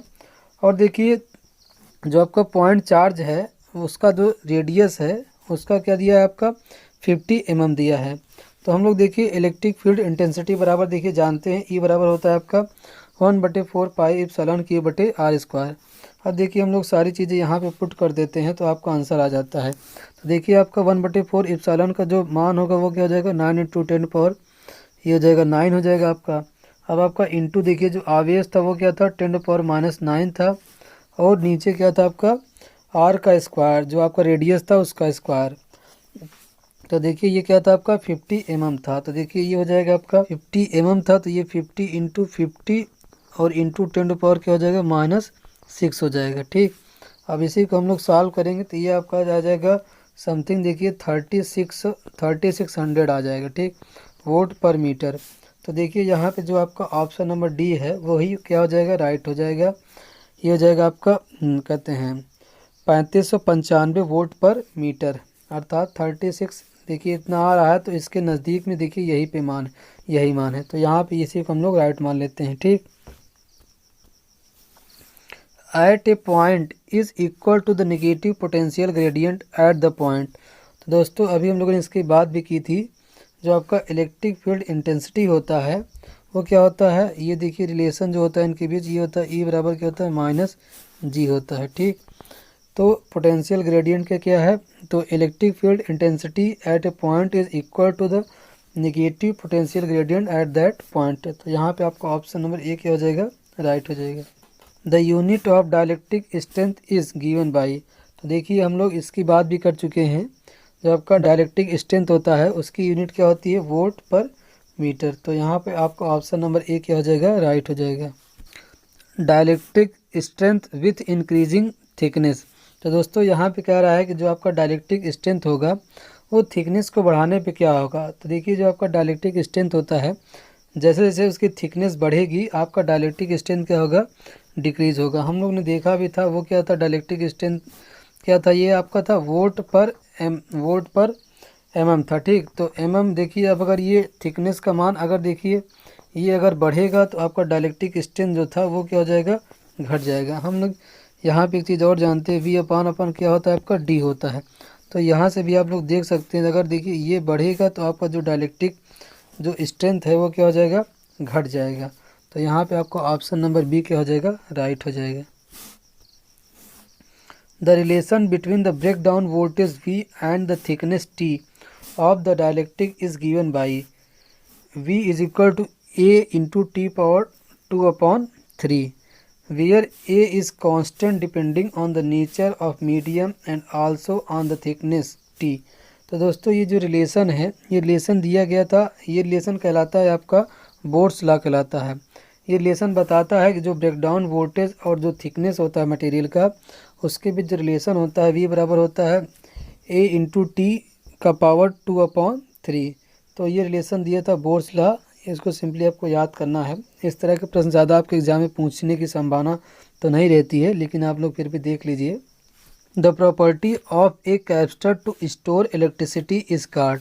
तो दोस्तों किसी भी कैपेसिटर की जो प्रॉपर्टी होती है इलेक्ट्रिसिटी को स्टोर करने की, वो क्या कहलाती है, आपका कैपेसिटेंस कहलाती है। तो यहाँ पे आपका ऑप्शन नंबर ए क्या हो जाएगा, राइट हो जाएगा। Is that property of a capacitor which delays any change of voltage across it. तो दोस्तों मतलब किसी कैपेसिटर की वह प्रॉपर्टी जिसके कारण वह क्या करता है, डिले करता है चेंज इन वोल्टेज अक्रॉस। तो ये आपका कहलाता है क्या, कैपेसिटेंस कहलाता है। देखिए जो आपका कैपेसिटर होता है वो अपोज करता है चेंज इन वोल्टेज का। हम लोग जानते हैं, देखिए जो कैपेसिटर देखिए I बराबर होता है C/dV/dt। देखिए जो कैपेसिटर होता है वो करता है, अपोज करता है चेंज इन वोल्टेज का। इसी प्रकार जो आपका इंडक्टर होता है, हम लोग जानते हैं जो होता है V बराबर क्या होता है, LdI/dt। तो ये क्या करता है, आपका चेंज इन जो करंट होता है, अर्थात चेंज इन करंट के मान में जो परिवर्तन होता है उसका अपोज करता है। जबकि देखिए यहाँ पे एक चीज़ और समझ लीजिए, जबकि जो आपका रेजिस्टेंस होता है वो सिर्फ धारा के मार्ग में अवरोध उत्पन्न करता है, अर्थात उसको जाने से रोकता है। Capacitance of a multiplate capacitor is given by. तो दोस्तों यहाँ पे पूछ रहा है कि अगर कोई मल्टीप्लेट कैपेसिटर है तो उसका कैपेसिटेंस हम लोग कैसे देंगे। तो देखिए ये जो आपका ऑप्शन नंबर डी है वो क्या है, n-1 इंटू ε0 ε/A/d। तो दोस्तों यहाँ पे देख सकते हैं, अगर हम लोग को अगर मल्टीप्लेट कैपेसिटर दिया है तो हम लोग इस फार्मूले की सहायता से उसका कैपेसिटेंस निकाल सकते हैं। तो देखिए यहाँ पे जो आपका n है वो क्या दर्शाता है, नंबर ऑफ प्लेट्स, कितने प्लेट्स हैं। मान लीजिए आपके 2 प्लेट्स थे, तो ठीक इनके बीच अगर हम लोगों ने कोई और एक प्लेट डाल दिया तो यही चीज़ें ये दर्शाता है नंबर ऑफ प्लेट्स कितने थे उस कैपेसिटर में। और देखिए जो ए है आपका एरिया है और डी क्या है, डिस्टेंस है दोनों प्लेट के बीच में, ये 2 या 3 जितने प्लेट हों। और जो आपका एप्सिलॉन है वो क्या है, आपका परमिटिविटी है। तो यहाँ पे आपका ऑप्शन नंबर डी क्या हो जाएगा, राइट हो जाएगा। In a concentric cable capacitor the diameter of the inner and the outer cylinders are 3 and 10 mm respectively. If epsilon r for insulation is 3, find its capacitance पर metre. तो दोस्तों देखिए यहाँ पे एक आपको देखिए एक केबल दिया है, ठीक। और देखिए इसका जो इनर और आउटर डायमीटर भी दिया है आपको। देखिए इनर क्या है 3 mm है और आउटर क्या है 10 mm है। और देखिए आपको एप्सिलॉन आर का मान दिया है, वो है आपका कितना है 3 है। हम लोग को बताना है कैपेसिटेंस पर मीटर। तो दोस्तों जैसा कि देखिए ये आप देख सकते हैं, ये क्या है आपका एक केबल है, ठीक। तो देखिए जो इसका इंटरनल डायमीटर है वो क्या है डी है, ठीक। और ये देखिए जो आउटर डायमीटर है वो क्या है डी है, ठीक। ये आपका अंदर वाला क्या है कंडक्टर है, और ये सबसे बाहर क्या है मेटेलिक शीथ है, ठीक। तो दोस्तों देखिए अब हम लोग देखते हैं, देखिए जो इसके लिए देखिए कैपेसिटेंस का मान निकालना है। तो देखिए इसके लिए एक फार्मूला होता है, C बराबर होता है 2 pi epsilon naught epsilon R upon log D upon capital D upon small D. तो देखिए अब हम लोग सारे जो वैल्यूज़ हैं वो पुट कर देते हैं। देखिए आपका आंसर आ जाता है। तो देखिए पाई का मान हो जाएगा 3.14 और इप्सिलॉन नॉट का मान होता है 8.854 इंटू 10⁻⁻12। और देखिए इप्सिलॉन आर का मान दिया है हमको 3 दिया है, और कैपिटल डी दिया है 10 mm दिया है, और स्मॉल डी क्या दिया है 3 दिया है। अब हम लोग इसको सॉल्व करते हैं। तो यहाँ पे आप देख सकते हैं जो आपका ऑप्शन नंबर डी क्या हो जाएगा राइट हो जाएगा, ठीक। ये भी इम्पॉर्टेंट है, ये देखिए फार्मूला आपको याद रखना ज़रूरी है, ठीक। 2 capacitor of capacitance 4 microfarad and 2 microfarad respectively are joined in series with a battery of EMF 100 volt.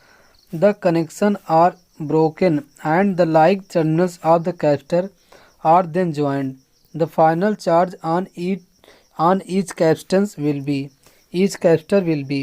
तो दोस्तों देखिए इस क्वेश्चन में देखिए कह रहा है कि दो कैपेसिटर हैं जिनका कैपेसिटेंस का मान क्या है 4 माइक्रोफैराड है और 2 माइक्रोफैराड है। दोनों क्या है सीरीज में कनेक्टेड हैं, और उनके अक्रॉस एक 100 वोल्ट की बैटरी भी कनेक्ट है। अब दोस्तों कह रहा है कि हम लोग कनेक्शन क्या कर देते हैं तोड़ देते हैं, ब्रोक कर देते हैं। उसके बाद जो लाइट टर्मिनल हैं उनको क्या कर देते हैं ज्वाइंट कर देते हैं। तो कह रहा है कि जो फाइनल चार्ज होगा ईच कैपेसिटर पे वो कितना होगा, वही हम लोग को बताना है। तो देखिए यहाँ पे हो क्या रहा है, देखिए मान लीजिए ये आपका एक कहते हैं 2 माइक्रोफैराड कैपेसिटर है, ये भी एक क्या है एक 4 है। दोनों क्या है 100 वोल्ट की बैटरीज क्या हैं कनेक्टेड हैं।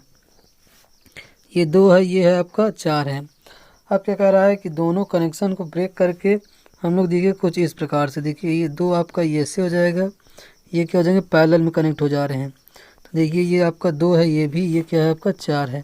तो देखिए हम लोग एक चीज़ जानते हैं कि देखिए और ये देखिए 100 वोल्ट बैटरी से कनेक्ट है। अब दोस्तों देखिए हम लोग जानते हैं कि जब आपके दोनों कैपेसिटर सीरीज़ में कनेक्टेड होंगे तो उनके अक्रॉस जो चार्ज का मान होगा वो क्या होगा सेम होगा। जब आपके पैरेलल में कनेक्ट होंगे तो उनके अक्रॉस जो चार्ज का मान अगर दोनों का कैपेसिटेंस अलग अलग हैं तो चार्ज का मान भी क्या हो जाएगा अलग अलग हो जाएगा। जिसका कैपेसिटेंस कम होगा उसके अक्रॉस चार्ज कम होगा, जिसका कैपेसिटेंस का मान ज़्यादा होगा उसके अक्रॉस चार्ज ज़्यादा होगा। तो चलिए सबसे पहले हम लोग देखिए चार्ज का कहते हैं सी इक्विवेलेंट निकालते हैं, उसके बाद हम लोग क्यू का मान निकालेंगे कि दोनों के क्रॉस कितना चार्ज है। तो सबसे पहले हम लोग देखिए सी इक्विवेलेंट निकालते हैं। तो दोनों कैपेसिटर आपके क्या है सीरीज़ में कनेक्टेड हैं। तो ये हो जाएगा 4 × 2 अपान हो जाएगा 4 + 2।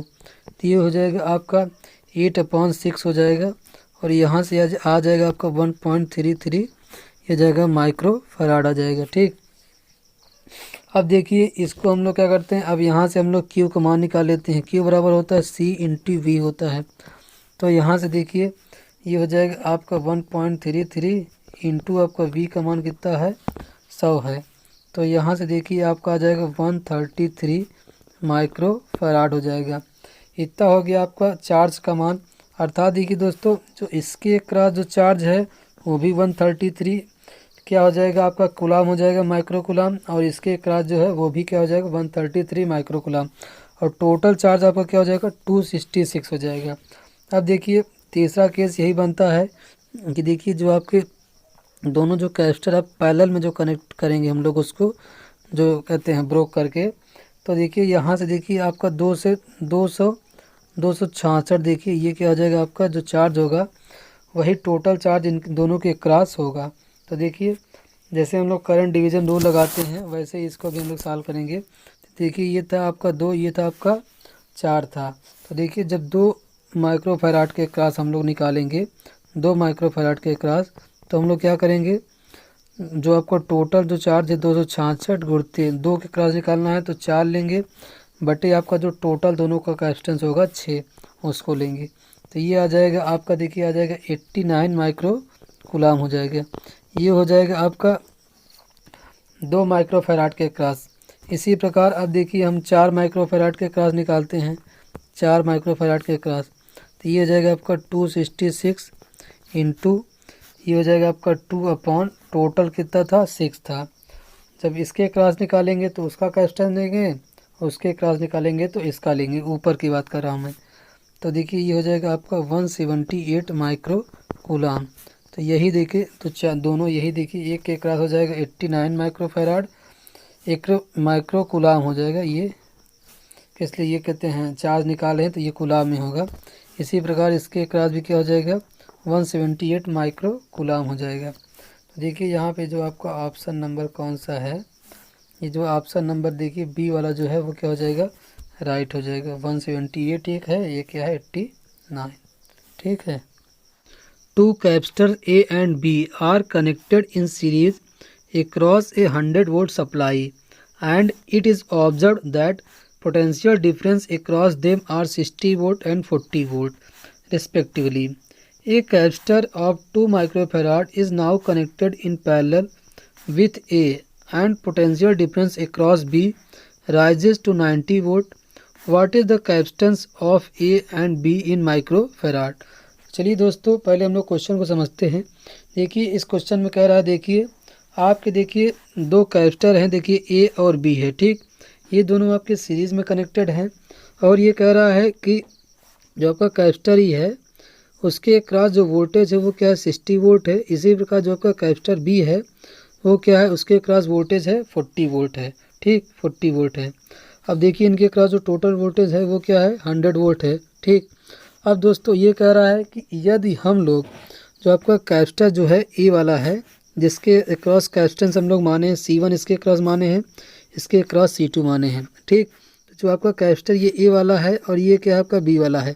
तो अगर हम लोग ए वाले कैपेसिटर के क्रॉस एक 2 माइक्रोफैराड का कैपेसिटर उसके पैरेलल में अगर जोड़ देते हैं तो इसके देखिए जो C1 और जो आपका E1 वाला कैपेसिटर है तो उसके क्रॉस वोल्टेज आपका हो जाता है 10 वोल्ट और बी वाले के क्रॉस हो जाता है 90 वोल्ट, ठीक। जब हम लोग 2 माइक्रोफैराड का कैपेसिटर ए वाले के पैरेलल में जब जोड़ते हैं तब, ठीक। देखिए टोटल वोल्टेज उतना ही रहेगा आपका 100 वोल्ट। तो यही पूछा है कि देखिए जब ऐसा करेंगे तो आपका जो ए और बी है उस देखिए इनका कैपेसिटेंस का मान क्या होगा, ठीक। ये 2 कंडीशन आपको दी है और आपका देखिए ए और B1 जो आपका कैपेसिटर है उनके क्रॉस कितना कैपेसिटेंस है वो आपको निकालना है, अर्थात C1 और C2 आपको निकालना है, ठीक। अब दोस्तों देखिए जैसा कि हम लोग जानते हैं कि जो आपके जब दोनों कैपेसिटर अगर सीरीज़ में कनेक्टेड होंगे तो उनके क्रॉस जो आपका कहते हैं चार्ज होगा वो क्या होगा आपका सेम होगा, ठीक। तो वही चीज़ हम लोग यहाँ करने वाले हैं। देखिए तो देखिए ये कैपेसिटर आपके दोनों क्या हैं सीरीज़ में कनेक्टेड हैं, तो इसके क्रॉस जो चार्ज होगा वही इसके क्रॉस भी चार्ज होगा, ठीक। तो हम लोग लिख सकते हैं charge cross A is equal to charge cross B, अर्थात जो इसके क्रॉस चार्ज होगा वही इसके क्रॉस भी होगा, ठीक। तो दोस्तों जैसा कि हम लोग जानते हैं जो आपका Q बराबर होता है क्या होता है C इंटू वी होता है, ठीक। तब देखिए यहीं पे देखिए आपका इसके क्रॉस जो कैपेसिटेंस है C है और वोल्टेज क्या है 60 वोल्ट है, तो हम लोग देखिए ये लिख सकते हैं, ठीक। इसी प्रकार इसके क्रॉस जो देखिए जो आपका हम लोग माने हैं कि यह क्या है C2 है और वोल्टेज क्या है 40 है, ठीक। अब देखिए यहाँ से हम लोग ये लिख सकते हैं C1 बराबर क्या हो जाएगा आपका 40/60 इंटू C2 हो जाएगा, ठीक। अब दोस्तों देखिए इसको हम लोग ऐसे भी लिख सकते हैं, इसको लिख सकते हैं C1 is equal to 2/3 C2, ठीक। तो देखिए ये आपका एक समझ लीजिए एक देखिए आपको इक्वेशन प्राप्त चल गया है, ठीक। ये तो कह सकते हैं एक रिलेशन हमको प्राप्त हो गया, ठीक। तो अब चलिए अब हम लोग आगे देखते हैं। जब हम लोग क्या करते हैं कि इसके क्रॉस देखिए जब हम लोग 2 माइक्रोफैराड का देखिए कैपेसिटेंस अगर लगा देते हैं जो आपका कैपेसिटर ए है, ठीक, तब देखिए क्या होता है। तब देखिए क्या होगा उस समय भी देखिए जो इसके क्रॉस जो आपका देखिए जो चार्ज होगा और जो इसके क्रॉस होगा वो भी क्या होगा बराबर होगा। लेकिन हमने सी के पैरेलल में 2 माइक्रोफैराड का एक कैपेसिटर जोड़ दिया है तो देखिए ये हो जाएगा आपका C1 + 2 हो जाएगा, पैरेलल में आपका सिंपली ऐड हो जाता है। और इसके क्रॉस देखिए वोल्टेज कितना बचा था, फिर देखिए 10 हो गया था और इसके क्रॉस क्या हो गया था 90 हो गया था। तो देखिए यहाँ पे देखिए अब तो देखिए ये हो जाएगा V क्या हो जाएगा 10 हो जाएगा और यहाँ पे देखिए क्या हो जाएगा 90 हो जाएगा। ठीक, अब हम लोग देखिए इसको देखिए सॉल्व करते हैं। तो ये देखिए 10 से होगा तो ये 10 C1 हो जाएगा, ये हो जाएगा 10 दूना 20 20 हो जाएगा। ठीक, और ये हो जाएगा 90 C2 हो जाएगा। अब हम लोग क्या करते हैं देखिए, अब देखिए जो आपका C1 का जो मान है, तो C1 बराबर देखिए जो आपका आया था 2/3 C2। अब वही चीज़ हम लोग ला के यहाँ पे देखिए C1 बराबर देखिए रख देते हैं। ठीक, तो ये जाएगा 10 इंटू 2/3 C2 और प्लस आपका 20 हो जाएगा और इज इक्वल टू क्या हो जाएगा 90 C2 हो जाएगा। अब देखिए इसको हम लोग सॉल्व करते हैं। ठीक, तो देखिए ये आपका आ जाता है C2 का मान देखिए कितना आ जाता है। इसको सॉल्व करेंगे तो C2 बराबर आ जाएगा 0.24 माइक्रो फैराड आ जाएगा। अब देखिए हमको जो B के क्रॉस जो कैपेसिटेंस था वो मिल गया, C2 अर्थात मिल गया 0.24 माइक्रो फैराड। ठीक, अब देखिए अब हम लोग इसी प्रकार अब देखिए C1 भी निकाल लेते हैं। तो C1 निकालने के लिए हम लोग C1 में देखिए अभी रिलेशन देखे थे 2/3 C2 था। तो अब देखिए यहाँ पे C2 का मान अगर हम लोग रख देंगे तो जो C1 का मान आ जाएगा वो क्या हो जाएगा 0.16 माइक्रो फैराड हो जाएगा। ठीक, तो यहाँ पे आप लोग देख सकते हैं जो आपका ऑप्शन नंबर ए है वो क्या हो जाएगा राइट हो जाएगा। ठीक, 0.16 micro farad comma 0.24 micro farad. ठीक, उम्मीद करता हूँ ये प्रश्न आपको अच्छे से समझ में आ गया होगा। An air capacitor of capacitance 0.005 microfarad connected to a direct voltage of 500 volt is disconnected and then immersed in a oil with a relative permittivity of 2.5. What is the energy stored in the capacitor before and after immersion?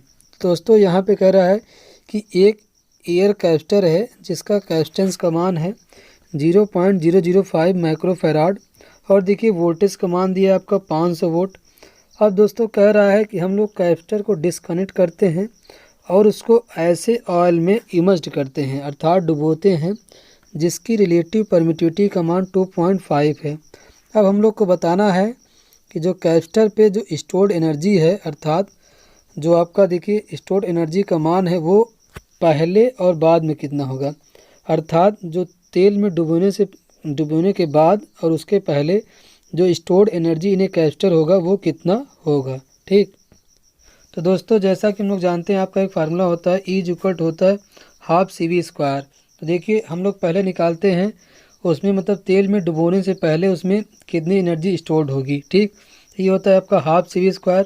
C का मान दिया आपका 0.05, ये हो जाएगा आपका 10 × 10⁻⁶ microfarad में है। ठीक, वोल्ट का मान क्या है 500 है और इसका स्क्वायर हो जाएगा। ठीक, अब अगर देखिए हम लोग इसको मल्टीप्लाई करते हैं तो ये आपका आ जाता है 625 × 10⁻⁶ जूल आ जाता है। ठीक, ये हो गया कि एनर्जी स्टोर्ड मतलब पहले तेल में डुबोने से पहले। ठीक, तो देखिए अब देखिए यहाँ पे देखिए जो आपका ऑप्शन नंबर देखिए बी मैच कर रहा है आपका जो 625 × 10⁻⁶ जूल आया है। ठीक, अब देखिए दोस्तों यहाँ पे एक चीज़ और समझना ज़रूरी है कि देखिए जो आपका रिलेटिव परमिटिविटी होता है वो देखिए आपका होता कैसे है। देखिए ये होता है आपका C is directly proportional to εr। अभी आपने देखा भी था फार्मूले के अनुसार ये होता है। ठीक, तो देखिए जब इसकी रिलेटिव परमिटिविटी का मान बढ़ जाएगा तो इसमें कैपेसिटेंस का मान भी बढ़ जाना चाहिए। तो इस हिसाब से जो आपका आंसर आएगा मतलब जब तेल में डुबोने के बाद जो आपका एनर्जी स्टोर्ड होगा वो क्या हो जाना चाहिए बढ़ जाना चाहिए। ठीक, तो देखिए मतलब अर्थात 625 से तो आपका आंसर अधिक आना चाहिए। ठीक, लेकिन यहाँ पे ऑप्शन में अगर देखेंगे तो 625 × 10⁻⁶ ये तो दिया है लेकिन इससे ज़्यादा देखिए इसको होना चाहिए लेकिन इसमें दिया नहीं है। तो देखिए अगर हम लोग कह सकते हैं कि ऑप्शन गलत दिया है। ठीक, अगर हम लोग सही मान के चलते हैं तो इसी को मान लेते हैं इसमें एक ऑप्शन सही है। ठीक, तो आइए हम लोग देख भी सकते हैं कि देखिए डुबोने के बाद उसमें एनर्जी कितना स्टोर्ड होगा। ठीक, तो देखिए ये हो जाएगा आपका हाफ। अब देखिए जो आपका εr का मान है वो भी इसमें ले लेंगे 2.5 और देखिए जो आपका कैपेसिटेंस का मान था 0.005 × 10⁻⁶ और ये देखिए 500 का स्क्वायर। अब देखिए इसको अगर हम लोग मल्टीप्लाई करते हैं तो देखिए आ जाता है आपका 1562.5 × 10⁻⁶ जूल आ जाता है। ठीक, तो देखिए जाहिर सी बात है कि उसमें जब हम लोग तेल में डुबोएंगे तो इसकी डायलेक्ट्रिक कांस्टेंट क्या हो जाएगा बढ़ जाएगा। ठीक, जिसके कारण उसमें जो एनर्जी स्टोर्ड है वो भी क्या हो जाएगा बढ़ जाएगा। तो उस हिसाब से देखिए अगर हम लोग कह सकते हैं तो यही आपका क्या है, सही है। ठीक, और ये क्या है, बाकी आपका गलत है। ठीक, तो चलिए दोस्तों देखते हैं अगला प्रश्न। और दोस्तों ये प्रश्न आपका इस वीडियो का लास्ट प्रश्न है। ठीक दोस्तों, a capacitance of 100 microfarad is connected in series with a resistance of 8000 ohm, the time constant of the circuit is. दोस्तों यहाँ पे देखिए कह रहा है कि आपका 100 माइक्रोफैराड का देखिए कैपेसिटेंस है, जो कि देखिए सीरीज़ में कनेक्टेड है, देखिए एक रेजिस्टेंस के सीरीज़ में कनेक्टेड है। ठीक, तो दोस्तों यहाँ पे देखिए आपको टाइम कांस्टेंट का मान पूछा गया है। तो देखिए हम लोग जानते हैं जो आपका टाइम कांस्टेंट होता है वो क्या होता है, RC होता है। ठीक, R इंटू सी होता है। तो देखिए R का मान दिया आपको 8000 और C का मान दिया आपका देखिए 100 माइक्रोफैराड दिया है। ठीक, तो ये आपका गुणा करेंगे तो ये हो जाएगा 0.8 सेकेंड हो जाएगा। ठीक दोस्तों, अगर दोस्तों इसी में आपसे पूछ लेता कि देखिए time taken for fully charge, अर्थात कैपेसिटर को चार्ज होने में पूरा कितना समय लगेगा, तो ये हो जाता आपका 5 RC हो जाता है। अर्थात ये जो आपका RC का जो मान है इंटू 5, ये आपका लेगा कैपेसिटर फुली चार्ज होने के लिए 5 RC का समय लेता है। ठीक दोस्तों, तो दोस्तों ये था आज के वीडियो का लास्ट प्रश्न। उम्मीद करता हूँ आपको सारी चीज़ें अच्छे से समझ में आ गई होंगी। दोस्तों हो सकता है कुछ लोगों को वीडियो थोड़ा लेंदी लगे, लेकिन दोस्तों यकीन मानिए अगर आप लोग सच में सिलेक्शन चाहते हैं तो आपको इसी तरीके से पढ़ाई करनी पड़ेगी। अर्थात हर एक क्वेश्चन को डिटेल में देखना पड़ेगा, अर्थात उसको सॉल्व करना पड़ेगा। चलिए दोस्तों वीडियो को यहीं ख़त्म करते हैं। और दोस्तों एक बार मैं फिर से यही कहना चाहूँगा, दोस्तों हो सके तो इस वीडियो को अपने दोस्तों के साथ अधिक से अधिक शेयर करें और दोस्तों हमारे चैनल को सब्सक्राइब करना ना भूलें। चलिए दोस्तों मिलते हैं अगले पार्ट के साथ। Thank you very much and have a nice day.